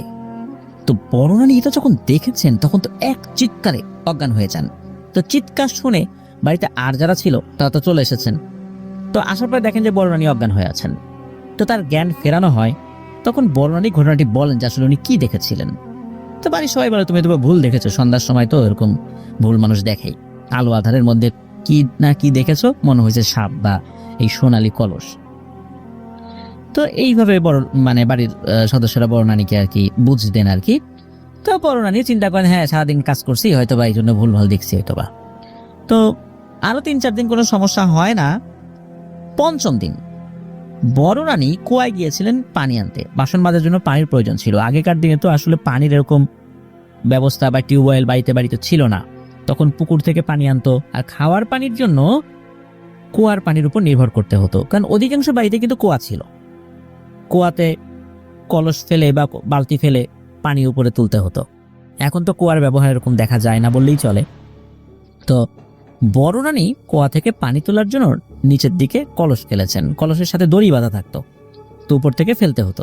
তো যখন উনি ফেলেছেন তখনও কিন্তু আসলে ওই কুয়ার ভেতর দিকে উনি তাকান নাই, জাস্ট অ্যাজ ইউজুয়াল উনি কলসটা ফেলেছেন। তো কলস ফেলার পর ঘটাং করে একটা আওয়াজ হয়। যদি একটা স্টিলের কলসের সাথে আর একটা স্টিলের কলসের ধাক্কা লাগে কিরকম আওয়াজ হয়, ওই রকম আওয়াজ। সাধারণত কুয়ার মধ্যে কোনো পাত্র ফেললে পানির উপরে পড়ার একটা আওয়াজ আসে, কিন্তু এই আওয়াজটা ওই রকম ছিল না। এটা ছিল একটা ধাতব পদার্থ আর একটা ধাতব পদার্থের গায়ে আঘাত লাগলে যেরকম শব্দ করে সেরকম শব্দ আর কি। তো নিচে কি হলো, এরকম শব্দ কেন হলো, তো এটা দেখার জন্য বড় রানী কি করেছেন, ওই কুয়ার দিকে নিচ দিকে তাকিয়েছেন আর কি। তো তাকিয়ে তো নানি প্রচন্ড ভয় পান। উনি দেখেন দুটো সাপ একটা সোনালী রঙের কলসের উপর বসে, মানে ফনা তুলে বসে আছে আর কি, আর উপরের দিকে তাকিয়ে আছে নানির দিকে। তো বড় রানী তো তাড়াতাড়ি, উনি ওই কুয়ার ওখান থেকে সরে গিয়ে, ওনার হাজবেন্ড ছিল মানে বড় নানা ছিল, তাকে ঘটনা খুলে বলেন যে এই এসে দেখো যে এখানে কি অবস্থা, আমি তো এরকম একটা ভয়ঙ্কর জিনিস। তো উনি এসে দেখে যে না, কিচ্ছু না, একদম স্বাভাবিক, ওই কলসটা ভাসছে আর কি, উনি যে কলসটা ফেলেছিলেন আর কি। তো উনি আবার বলেছেন যে তুমি মনে হয় ভুল টুল দেখছো আর কি, ও কিছু না। কিন্তু বারবার কি একই জিনিস উনি ভুল দেখছেন? তো ওনার ওই কথার আসলে গুরুত্ব বাড়ির লোকজন খুব একটা দেন নাই। তো রাতের বেলা খাওয়া দাওয়া শেষ করার পর বড় রানী তো ঘুমাতে গিয়েছেন। তো ভোরের দিকে উঠে বড় নানা খেয়াল করছেন যে ওনার স্ত্রী মানে বড় রানী পাশে নাই। তো বড় নানা ভেবেছেন হয়তোবা রান্না বান্না করার জন্য বাইরে গিয়েছে বা ওয়াশরুমে গিয়েছে, কিছু একটা হবে আর কি। তো উনি শুরুর দিকে বিষয়টা আসলে পাত্তা দেন নাই। তখন বেলা বেড়ে গেছে, উনি উঠেছেন, কিন্তু বড় নানিকে আর কোথাও খুঁজে পান না। কোথায় গেল, পাড়া প্রতিবেশীর বাড়িতে বেড়াতে গিয়েছেন কিনা, কিন্তু না, গৃহস্থ বাড়ির বউ সকালবেলা উঠে তো অনেক কাজ করতে হয়, তারপর গরু ছাগলকে খাবার দিতে হয়, অনেক কাজ রয়েছে, কিন্তু কোনো কাজই হয় নাই। তাহলে উনি তো এইভাবে রেখে অন্য কোথাও যাওয়ার লোক নন। খোঁজাখুঁজি শুরু হয়ে যায়, কোথাও ওনাকে খুঁজে পাওয়া যায় না। তখন এই বড় রানীর সাথে আগে যে দুটি ঘটনা ঘটেছিল, বা ওই রাত্রেই বা যেই ঘটনাটা ঘটেছিল আর কি, তখন কিন্তু এই ব্যাপারটা সকলে বিবেচনায় আনেন। তখন এই বড় নানা পাশের গ্রামের একজন নাম করা কবিরাজের কাছে যান। তো কবিরাজের কাছে একটা জিন ছিল। মূলত কবিরাজ জিনে ধরা রোগীর কোনো ট্রিটমেন্ট করতেন না, অন্য টাইপের কোনো ট্রিটমেন্ট করতেন, মানে মানুষের শারীরিক অসুস্থতা সংক্রান্ত ট্রিটমেন্টগুলো করতেন। তার কাছে জিন ছিল, তার কাছ থেকে তথ্য নিতেন, কবিরাজি বিভিন্ন পদ্ধতিগুলো তার কাছ থেকে জেনে ওই মানুষগুলোকে উনি চিকিৎসা দিতেন। তো যেহেতু উনি গিয়েছেন, তখন ওই হুজুর বলেন আচ্ছা ঠিক আছে, আমি আমার জিনকে পাঠাই, দেখি ও কোনো তথ্য এনে দিতে পারে কিনা। মোটামুটি খুব বেশি সময় লাগে নাই, 5 মিনিটের মধ্যে তথ্য নিয়ে আসবে জিনটা। তো ওই জিনটা ওই হুজুরকে যেটা বলেছিল সেটা হচ্ছে যে এই বড় রানী জীবিত আছেন, তাকে জিনে নিয়ে গেছে, 2টো জিনে নিয়ে গেছে, একটা জিন না 2টো জিনে নিয়ে গেছে। আর এই বড় নানাদের বাড়ির পাশে যে একটা বড় পুকুর রয়েছে, এই পুকুরের ভিতরেই বড় নানী রয়েছেন। আর তাকে নিয়ে আসার ক্ষমতা ওই জিনের নাই, শুধু তথ্যটাই সংগ্রহ করতে পেরেছেন। তো এই ব্যাপারটা যখন হুজুরের কাছে বলে, হুজুর তো বড় নানাকে বলেছেন, আর হুজুর বলেন যে আমি তো এই টাইপের ট্রিটমেন্ট করি না, আমি তো শুধু অসুখ বিসুখের ট্রিটমেন্ট করি, তুমি দ্রুত অন্য কারো কাছে যাও যদি তোমার স্ত্রীকে বাঁচাতে চাও। তখন বড় নানা কি করেছেন, ওনার পরিচিত এক হিন্দু বন্ধু, সেই বন্ধু আবার কবিরাজ ছিল, তার নাম ছিল পূর্ণ মান্দাই, উনি পূর্ণ মান্দাই নামে পরিচিত ছিলেন। তো ঘাটাইলের ঝরকার নামক স্থানে নাম করা উনি কবিরাজ ছিলেন। তো বড় নানা ওনার কাছে গিয়ে এই বিষয়টা বলেন যে এই তথ্য উনি পেয়েছেন। তো সব ঘটনা শোনার পর উনি বলেন যে ব্যাপারটা তো আসলে খুব গুরুতর,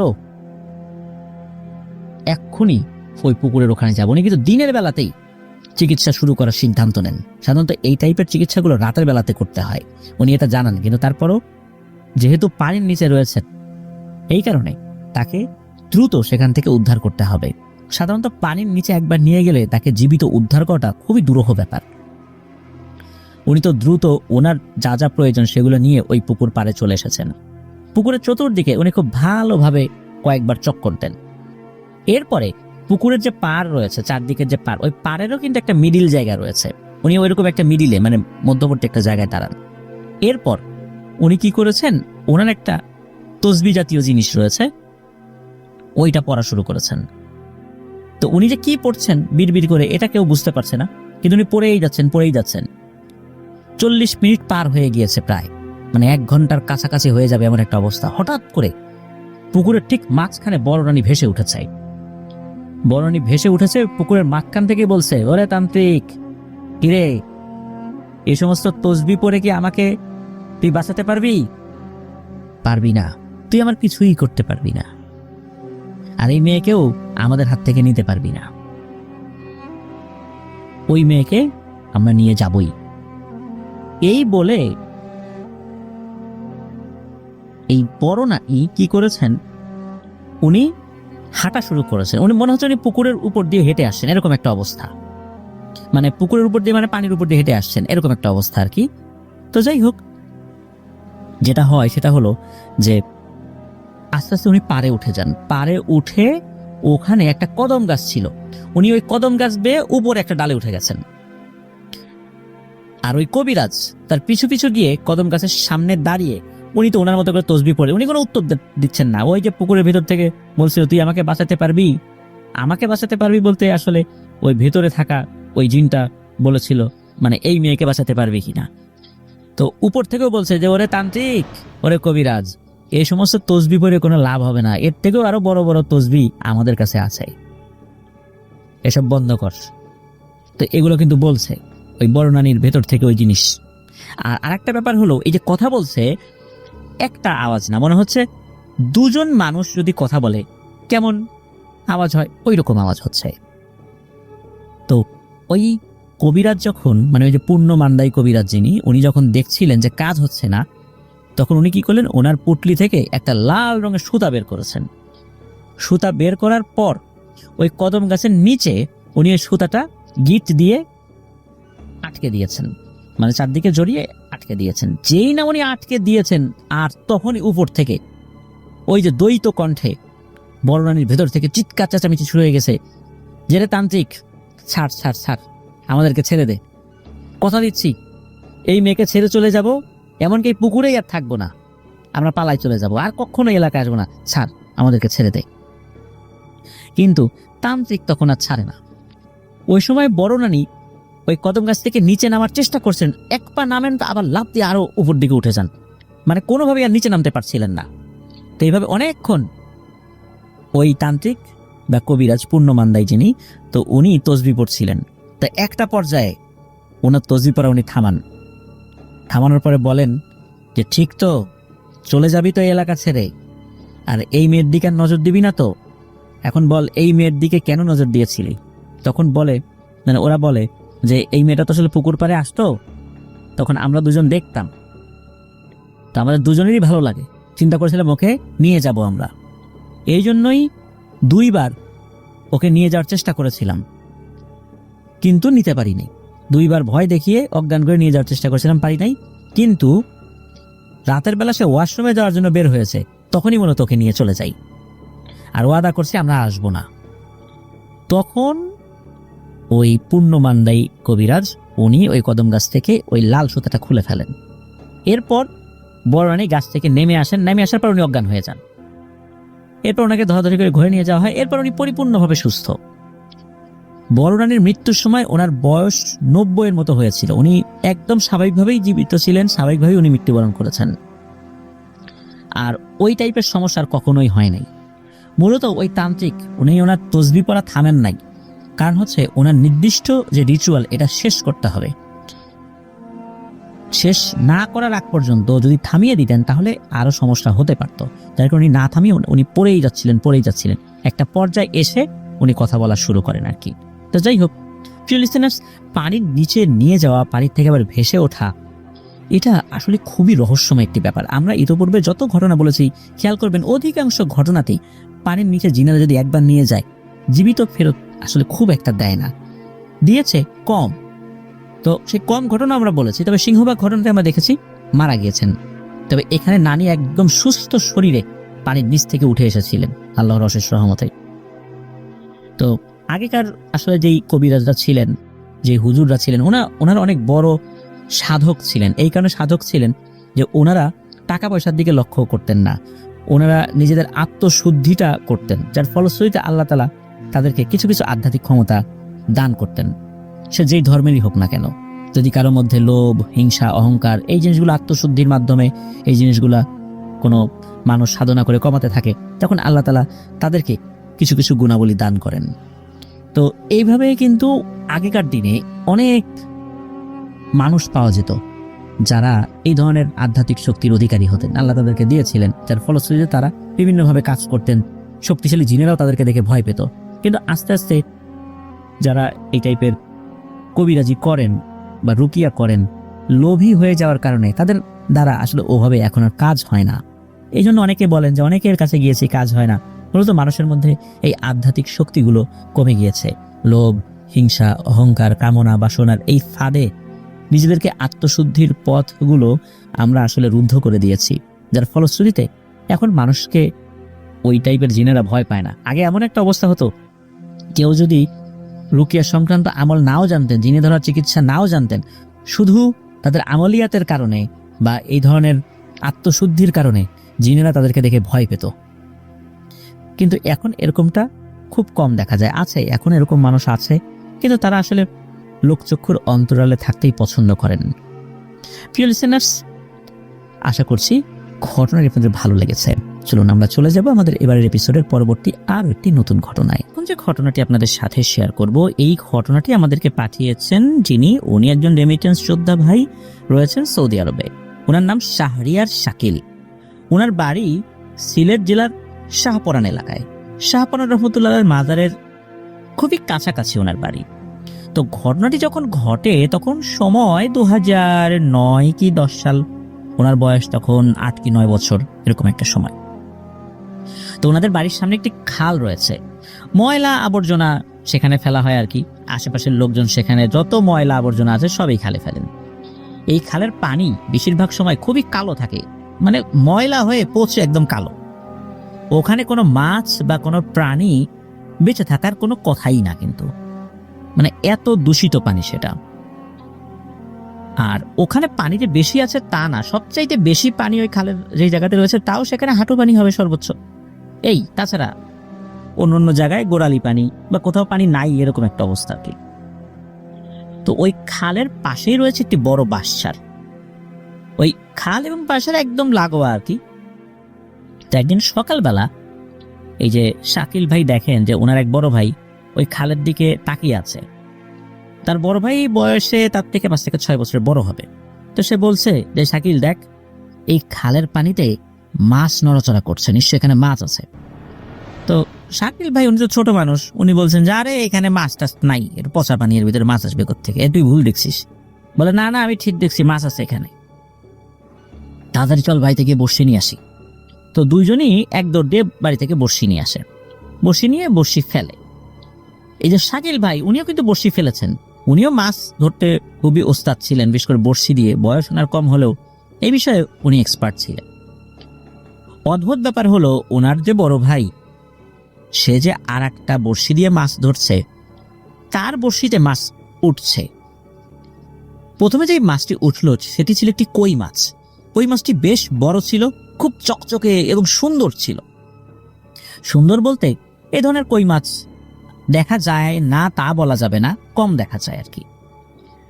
এদিকে একে একে 6 থেকে 7টি কই মাছ ধরে ফেলেছেন তার বড় ভাই, কিন্তু ওনার বড়শিতে একটা বারের জন্য মাছ খাবার খাওয়ার জন্য ঠোকাও দেয়নি। ঠোকা দিলে তো উনি বুঝতে পারবেন, উপরে যে টোন যেটা থাকে আর কি, ভেসে থাকে, ওটাতে তো বোঝা যাবে।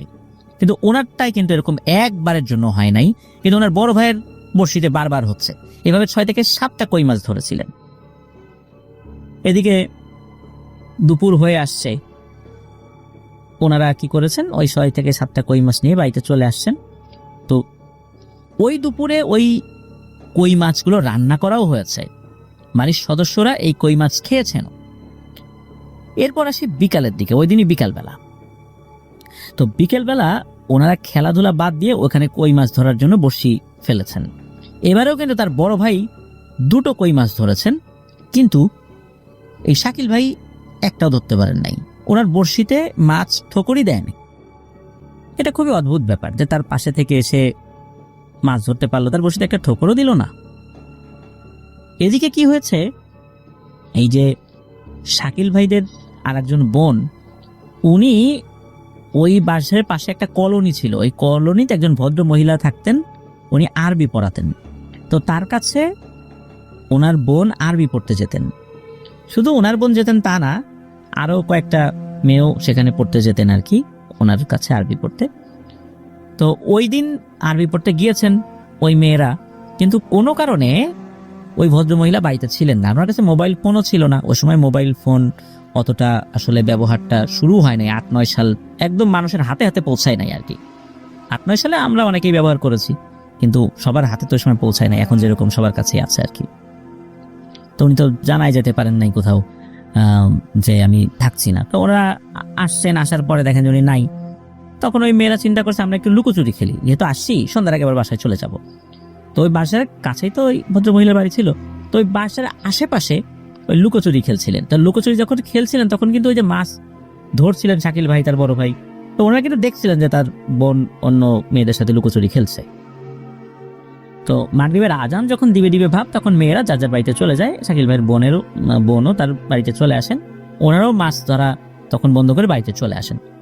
ওনারা কিন্তু ওই বিকেলবেলা দুটো মাছ পেয়েছিলেন, ওই মাছ দুটোও ছিল কই মাছ। তবে মাছ দুটো আনার পর ওনারা একটা পাত্রের মধ্যে পানি দিয়ে রেখে দিয়েছিলেন। কারণ মাছ তো দুটো, পরিবারের সদস্য সংখ্যা বেশি, ইচ্ছা ছিল পরের দিন আরো কিছু মাছ ধরবেন, তখন একসাথে রান্না হবে। কই মাছ তো সহজে মরে না, অনেকদিন মানে অনেকক্ষণ সেটা জীবিত থাকে। এদিকে সন্ধ্যার পর থেকেই শাকিল ভাইয়ের বোনের আচার আচরণে পরিবর্তন ঘটে, খুব অস্বাভাবিক আচরণ করতে থাকে। আর এই অস্বাভাবিক আচরণ যেহেতু করছে, কি কারণে করছে এটা নিয়ে যখন পরিবারে আলোচনা হচ্ছে, তখন এই শাকিল ভাই এবং তার বড় ভাই বলছে যে আপাকে তো দেখলাম যে ওই বাসার ওখানে লুকোচুরি খেলছে অন্য মেয়েদের সাথে। তখনই পরিবারের সদস্যদের টনক নড়ে যে ওই বাদশার ওই পুকুরে তো অনেকেই ভয় পেয়েছে, ওখানে ভালো কিছু নাই, অনেকে ভয়টাই পেয়েছে, নিশ্চয়ই ওই সন্ধ্যার সময় ওখানে ওই লুকোচুরি খেলতে যাওয়ার কারণে কোনো একটা সমস্যা হয়েছে। তো বাড়ির কাছে একটা মসজিদ ছিল, ওই মসজিদের যিনি ইমাম, উনি আবার এই প্যারানর্মাল বিষয়ের চিকিৎসা ভালোই জানতেন, তাকে নিয়ে আসা হয়। তো তিনি অল্প সময়ের মধ্যেই রুকিয়া করে ওই আপুর উপরে জিন হাজির করেন। তো জিন হাজির হওয়ার পরপরই খুবই কান্নাকাটি করছে। তখন ওই হুজুর জিজ্ঞেস করেন, কি তুমি কাঁদছো কেন, কোথা থেকে আসছো, বলো এই মেয়েটা তোমার কি ক্ষতি করছে? তখন ওই জিন বলছে ওই আপুর ভেতরে থেকেই যে ওই মেয়েটা আমার কোনো ক্ষতি করেনি, ক্ষতি যা করেছে ওর ভাইগুলো করেছে। আমার নিষ্পাপ সন্তানগুলো পানিতে খেলাধুলা করছিল, আমি ওই সময় ছিলাম না। ওরা রোদ পোহানোর জন্য ওখানে মাছের সুরত ধরেছিল। তো ওরা তো মানুষ দেখে অভ্যস্ত না ওইভাবে, ওরা ছোট। আর ওরা যখন বড়শি ফেলেছে তখন ওই বড়শির খাবার ওরা খেতে গেছে, আর তখনই ওরা ধরা পড়ে যায়। আর ধরা পড়ার পর এই পরিবারের সদস্যরা আমার সন্তানদেরকে রান্না করে খেয়ে ফেলেছে। আমার এখনো দুটো সন্তান ওদের কাছে বন্দী, আমার সবগুলা সন্তান এখন ওদের হাতে। আর যাদেরকে খেয়ে ফেলেছে ওরা তো মারাই গেছে, কিন্তু এখন এই দুটো সন্তান ওদের হাতে আছে, সবাই তো ওদের হাতে ধরা পড়েছে। এই জন্যই আমি ওই মেয়েটাকে ধরেছি, আমার তো আর বাঁচার কোনো অবলম্বন নাই, এই দুটো সন্তানই আছে। তখন হুজুর বলেন যে তোমরা কি মাছ ধরেছো দুটা? তখন ও বলে যে হ্যাঁ হ্যাঁ, এই যে এরা তো দুজন মাছ ধরে নিয়েছে। বলে দ্রুত এই মাছ দুটা ওই খালে ছেড়ে দাও, দ্রুত ছাড়ো। তো ওই সময় ওই অবস্থাতে দ্রুত ওই মাছ দুটোকে খালে ছেড়ে দিয়ে আসা হয়। তখন ওই জিনটাকে অনুরোধ করেন হুজুর যে ওরা তো ছোট মানুষ, শিশু, বুঝতে পারে নাই, আর মাছ ধরে ওরা তো নিয়ে আসছে, আর জিনেরা কেন মাছ ঠোকর দিয়ে খেতে গেল? তোমার বাচ্চাদেরও তো ভুল ছিল, ওরাও বাচ্চা ছিল, ওরা ঠোকর না দিলে ওরা তো ধরাও পড়তো না, আর ওরা তো মাছ দেখে সেখানে বসি ফেলেছে, ওদেরও তো কোনো দোষ নাই। তখন ওই জিনটা বলে হ্যাঁ আমার বাচ্চাদের ভুল আছে, কিন্তু মানুষের বাচ্চাদের আসলে ভুল নাই, ওরা স্বাভাবিকভাবেই ওরা বর্ষি ফেলেছে। আসলে আমার বাচ্চারা তো চলেই গেছে, এখন তো আর ফেরত আনতে পারবো না, ওদের আর আমি আর কোনো ক্ষতি করবো না, ওদেরকে মাফ করে দিলাম, আমার দুটো বাচ্চাকে ছেড়ে দিয়েছে, এটাই আমি খুশি। তখন ওই জিনটা ওখান থেকে চলে যায়। পরবর্তীতে হুজুর বলেন যে এই জিনটা খুবই সাধারণ এবং দুর্বল প্রকৃতির জিন, তা না হলে এই পরিবারের প্রত্যেকটা সদস্যকে মুহূর্তের মধ্যে হত্যা করে ফেলতে পারত, কিন্তু সেটা করেনি। যেহেতু দুর্বল প্রকৃতির জিন আর দুটো সন্তানকে পেয়েছে, এই জন্য সে ক্ষমা করে দিয়ে চলে গেছে, আর আসবে না। তো এরপরে কিন্তু ওই পুকুরে ওইভাবে, কারণ ওখানে কিন্তু মাছ থাকার কথা না, পুকুরের পানিটা মাছ বেঁচে থাকার উপযোগী ছিল না, আর মাছগুলো ছিল অদ্ভুত। আর শাকিল ভাই ওনার ভাইয়ের সাথে মাছ ধরছে, ওনার বড়শিতে কিন্তু একটাবার জন্য মাছ ঠোকর দেয়নি, কিন্তু ওনার ভাইয়ের বড়শিতে ঠোকর দিয়েছিল। তো যাই হোক, ওরা তো ছোট মানুষ, এই ধরনের রহস্যময় ব্যাপারগুলো তো ওনারা বুঝতে পারেন নাই, আর দিনের বেলাতেই ঘটনাগুলো ঘটেছে, বিষয়টা তো একদম স্বাভাবিকই ছিল। তো প্রিয় লিসেনার্স, আসলে যে জায়গাগুলোতে কেউ নর্মালি যায় না, যেখানে মাছ থাকার কথা না, মাছ বেঁচে থাকারই কথা না, সেখানে যদি হঠাৎ অস্বাভাবিক কোনো কিছু আমরা দেখি বা স্বাভাবিক কোনো কিছু বা দেখি, সেই জায়গাতে লোভে পড়ে যাওয়া উচিত হবে না। ওই জিনটা দুর্বল ছিল, যার কারণে ছেড়ে দিয়ে চলে গেছে, কিন্তু ওই জিনটা যদি শক্তিশালী হতো তার সন্তানদের হত্যার বদলা কি নিত না? অবশ্যই নিত। এরকম অনেক ঘটনা আমরা দেখেছি। অতি তুচ্ছ থেকে তুচ্ছ বিষয়ের কারণে জিনেরা মানুষকে হত্যা করে ফেলছে। তো এইখানে জিনের 6 থেকে 7টি সন্তানকে হত্যা করে ফেলার পরও সে কিছু করেনি। এজন্য আমাদেরও কিন্তু সতর্ক থাকতে হবে। আমাদের ভুলের কারণে কেউ যদি হত্যাকাণ্ডের শিকার হয়, তাহলে হাসরের মাঠে কিন্তু এইসব বিষয়ে আমরাও জবাবদিহি করতে বাধ্য হব আল্লাহর কাছে। আল্লাহ আমাদেরকে জিজ্ঞাসা করবেন এই বিষয় নিয়ে। তো কিছু কিছু বিষয়ের সাধারণ এলেম আমাদের থাকা উচিত। হাদিসে যেই বর্ণনাগুলো রয়েছে, কোন সময়ে কোথায় যেতে হবে না, কোথায় যাওয়া মানা আছে, কোন কাজ করা যাবে, কোন কাজ করা যাবে না, এই বিষয়গুলো আমরা জেনে নেওয়ার চেষ্টা করব। তাহলে এই ধরনের অনাকাঙ্ক্ষিত ব্যাপারগুলো থেকে আমরা ইনশাল্লাহ বাঁচতে পারবো। প্রিয় লিসেনার, চলুন আমরা চলে যাব আমাদের এবারের 122 নম্বর এপিসোডের 6ষ্ঠ এবং শেষ ঘটনায়। এখন যার ঘটনা আপনাদের সাথে শেয়ার করব, ওনার নাম নিলয় আহমেদ রাকিব। উনি একজন রেমিটেন্স যোদ্ধা ভাই, রয়েছেন সৌদি আরবের তায়েফ শহরে। ওনার বাড়ি রাজবাড়ী জেলার সদর উপজেলার 7 নং শহীদ ওহাবপুর ইউনিয়নের রূপপুর গ্রামে। ঘটনাটি ওনার নানার আম্মা মানে ওনার বড় আম্মার সাথে ঘটেছিল, যার নাম হচ্ছে কমলা। আর আরো একটা ক্যারেক্টার এই ঘটনায় রয়েছে। এই কমলার যিনি মেয়ে, তার নাম হচ্ছে জমেলা। এই দুইজনকে কেন্দ্র করেই মূলত ঘটনার সময়কালটা নির্দিষ্টভাবে বলা যায় না, কারণ আগেকার দিনের মুরব্বীরা আসলে ওইভাবে সাল মনে রাখতেন না। নির্দিষ্ট কোনো ঘটনার প্রেক্ষাপটে ওনারা সেই সময়ের একটা উদাহরণ দিতেন, সেই হিসেবে বলেছিলেন যে মুক্তিযুদ্ধের আগে ঘটনা আর কি। তো এই জন্য এক্সাক্ট সাল বলা যায় না, তবে আনুমানিক 60-65 সাল এরকম হতে পারে আর কি। তো ওই সময়ে আসলে গ্রামের মানুষদের, আমি সারা বাংলাদেশের প্রেক্ষাপটেই বলছি, যে গ্রামের মানুষদের বিনোদনের অন্যতম উৎস ছিল যাত্রাপালা। তো যাত্রাপালাতে পুরুষরা যেমন যেতেন, নারীরা অতটা যেতেন না, কম যেতেন। বাড়ির পুরুষ সদস্যদের সাথে যেতেন, আর নারীরা যেতে হলে একটা বেশ বড় একটা দলের সাথে যেতেন। সারা রাত ধরে যাত্রাপালা শোনার পর সকালবেলা যার যার বাড়িতে ফেরত আসতেন। আর নিজ আত্মীয় স্বজন ব্যতীত নারীরা আসলে অন্য লোকদের সাথে বা অন্য মহিলাদের সাথে খুব একটা যেতেন না আর কি। তো ওই সময় প্রেক্ষাপট তো বুঝতেই পারছেন। এখন এই যে যিনি জমেলা, মানে এই যে কমলা যিনি, তার মেয়ে, বড় আম্মার মেয়ে জমেলা, তো তার বয়স ওই সময় ছিল, খুব যে বেশি ছিল তা না, অল্প বয়স ছিল আর কি। একদম কিশোরী মানে বয়স, এরকম একটা সময় আর কি। তখনও শিশুই বলা চলে। তো তার হঠাৎ করে কানে আসলো যে পাশের 2 গ্রাম পরে একটা যাত্রাপালা হবে। এখন বাচ্চা মানুষ, সে তো বায়না ধরেছে যাত্রাপালা দেখতে যাবে। এখন যাত্রাপালা দেখতে যাবে বলছে, তুই কার সাথে যাবি? তো বলতেছে যে আমার বান্ধবী যাবে, তার মা যাবে, খালা যাবে, তাদের সাথে যাব। এখন এই কমলা যিনি, উনি তো রাজি হন না, যে না যেতে হবে না।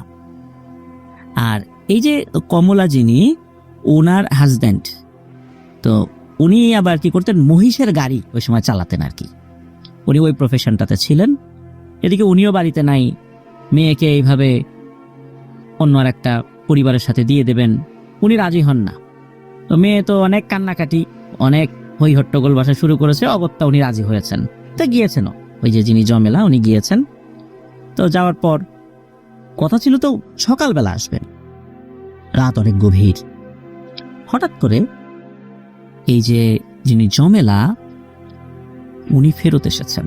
ফেরত এসে দরজার বাইরে থেকে ডাকছেন, মা, ও মা, ও মা, আমি আসছি, দরজা খোলো।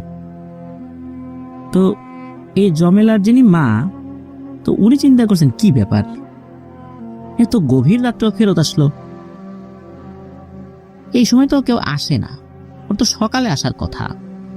যাত্রাপালা যদি শেষও হয়ে যায়, তখন কিন্তু কেউ রাতের বেলা বাড়িতে ফেরে না, ওখানে বসে থাকে, সকাল হলে বাড়িতে ফেরে।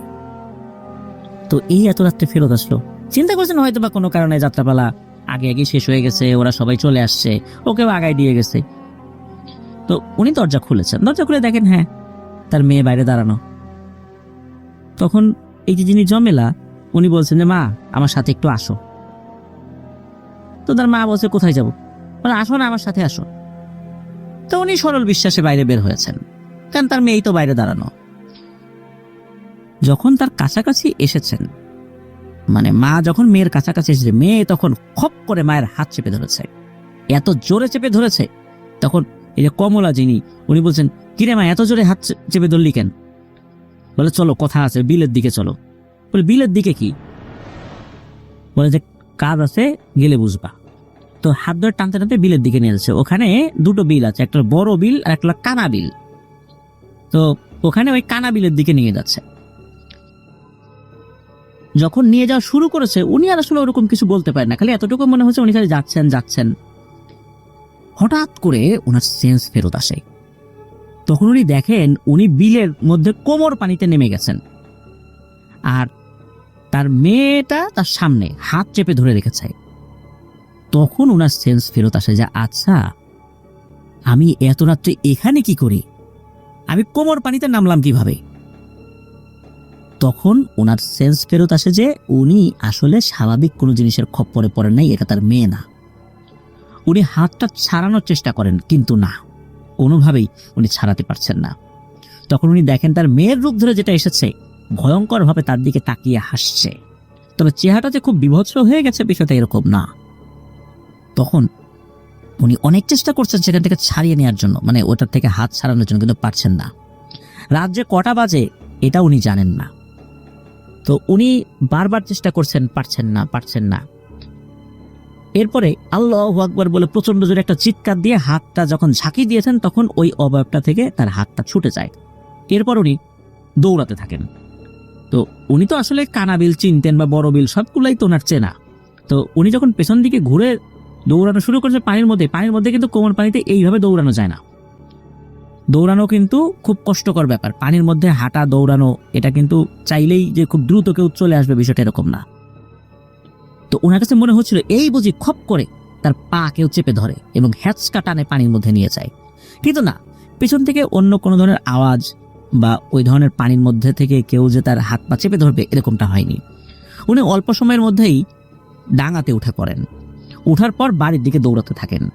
চাঁদের আলো ছিল ভালোই, যার কারণে ওনার বাড়ি চিনতে খুব একটা অসুবিধা হয়নি। উনি তো বাড়িতে এসে প্রচন্ড জোরে দিয়েছেন এক চিৎকার। ওনার চিৎকারে বাড়ির অন্য সদস্যদের ঘুম ভেঙে যায়। বলে কি হয়েছে? বলে এই অবস্থা, আমাকে তো জমেলা ডেকে নিয়ে গেছিল। জমেলা ডেকে নিয়ে গেছে? ও তো যাত্রাপালা শুনতে গেছে ওর বান্ধবী পরিবারের সাথে। তখন উনি সব কথা খুলে বলেন যে এই ব্যাপার, আমাকে তো মেরে ফেলতে নিয়ে গেছিল। তখন তো ওনাকে ধরে বাড়ি থেকে একটু স্বাভাবিক যে ট্রিটমেন্টগুলো করা হয় আর কি, হালকা গরম পানিতে গোসল করানো বা গ্রামের মানুষ যেটা করে আর কি এই ধরনের সমস্যাগুলোতে। সকালবেলা ঠিকই কিন্তু জমেলা ফেরত এসেছিল, এবং সে যে এসেছে তার ওই বান্ধবীর পরিবার থেকে তার বাড়ি পর্যন্ত এগিয়ে দিয়ে গেছে। তো তাকে যখন জিজ্ঞেস করা হয়েছে, তো সে তো কিছু বলতে পারে না, সে তো দিব্যি স্বাভাবিকভাবেই তার বান্ধবীর ফ্যামিলির সাথে ওই যাত্রাপালা দেখে এসে সকালবেলা বাড়িতে ফেরত আসছে। সে তো রাতের বেলা সে প্রশ্নই আসে না। আর ওই যে উনি যে বের হয়েছিলেন, জমেলার মা কমলা, মানে এই রাকিব ভাইয়ের বড় আম্মা, তো ওই সময় কিন্তু গভীর রাত কটা বা যেটা জানেন না, তবে উনি ফেরত আসার অনেকক্ষণ পরে ফজরের আজান দিয়েছে, এতটুকু বলতে পারেন। ওই সময় তো আসলে মসজিদে মাইক ছিল না, মসজিদগুলো বাড়ির কাছাকাছি ছিল। মুয়াজ্জিন সাহেব আজান দিলে তখন আওয়াজটা শোনা যেত, এছাড়া কিন্তু মাইকের আজান বা মাইকের শব্দটা ওইভাবে শোনা যেত না। তার কারণে আসলে ওইভাবে সময়টা বলতে পারেন নাই যে ঠিক কয়টার দিকে এই ঘটনা ঘটেছিল, তবে গভীর রাত্রে হয়েছিল, এতটুকু বলা যায়। তো এভাবেই এই নিশির ডাকে অনেকেই বাইরে বের হয়ে যান। আর এই নিশির ডাক কেনই বা আসে, কি শত্রুতা, কেনই বা মানুষকে তারা নিয়ে যায়? যারা ফেরত আসে তাদের কাছ থেকে সেই গল্পগুলো আমরা শুনতে পারি, কিন্তু যারা কখনো ফেরত আসে না, যারা মারা যায়, তাদের রহস্যগুলো চিরকাল রহস্যই থেকে যায়। আসলে সেটা রহস্য কিনা, নাকি সেটা হত্যাকাণ্ড কোনো মানুষ করেছে, এটা আমরা বলতে পারি না। তবে নিশির ডাকের মাধ্যম দিয়ে এক শ্রেণীর দুষ্টু জিনেরা মানুষকে ডেকে নিয়ে হত্যা করে। মূলত তারা নিজেদের জাদু শক্তি বৃদ্ধির জন্য মানুষকে তাদের বলি বানায়। এভাবেই অসংখ্য মানুষ নিশির ডাকে জীবন হারিয়েছেন। যাদের ভাগ্য ভালো, আল্লাহ তাআলা হায়াত রেখেছেন, তারা ফেরত আসতে পেরেছেন। আর এই ফেরত আসার গল্পগুলোই আমরা শুধু পাই আর সেগুলো আপনাদের সামনে উপস্থাপন করি। ধন্যবাদ নিলয় আহমেদ রাকিব ভাইকে আপনার বড় আম্মার ঘটনাটি আমাদের সাথে শেয়ার করার জন্য। প্রিয় লিসেনার্স, আমাদের এপিসোডের ঘটনাগুলো কেমন লাগলো সেটা কিন্তু এই ভিডিওর কমেন্ট সেকশনে জানাতে ভুলবেন না। আর ফেসবুক পেজ এবং গ্রুপেও কিন্তু আপনারা কমেন্ট করে জানাতে পারেন। ফেসবুক পেজ এবং গ্রুপের লিঙ্কটাও এই ভিডিওর ডেসক্রিপশনে দেওয়া রয়েছে, সেখানে গিয়ে আপনারা আমাদের ফেসবুক পরিবারের সদস্য হয়ে যেতে পারবেন। আর সেখানে গিয়ে ফেসবুক পেজে কমেন্ট করতে পারেন, ফেসবুক গ্রুপে পোস্ট কমেন্ট দুটোই করতে পারবেন। প্রিয় লিসেনার্স, আপনারা যারা ঘটনা পাঠাতে চান তারা লিখে অথবা রেকর্ড করে যে কোনোভাবে ঘটনা পাঠাতে পারবেন afnanthehorworldbd@gmail.com এই ইমেল অ্যাড্রেসে। ইমেল অ্যাড্রেসের স্পেলিংটা হচ্ছে AFNANTHEHORWORLDBD afnanthehorworldbd@gmail.com। প্রিয় লিসেনার্স, আমার আরেকটি ইউটিউব চ্যানেল রয়েছে আপনাস বি নামে, সেটার লিঙ্ক এই ভিডিও ডেসক্রিপশনের একদম উপরের দিকে দেওয়া রয়েছে, সেখানে ক্লিক করলেই আপনারা ওই চ্যানেলে চলে যেতে পারবেন, সেখানে গিয়ে সাবস্ক্রাইব করতে পারেন। প্রিয় লিসেনার্স, বিদায় নিচ্ছি। যারা ঘটনা পাঠিয়েছেন অসংখ্য ধন্যবাদ জানাচ্ছি, যারা ধৈর্য ধরে শুনেছেন তাদেরকে ধন্যবাদ জানাচ্ছি। আমার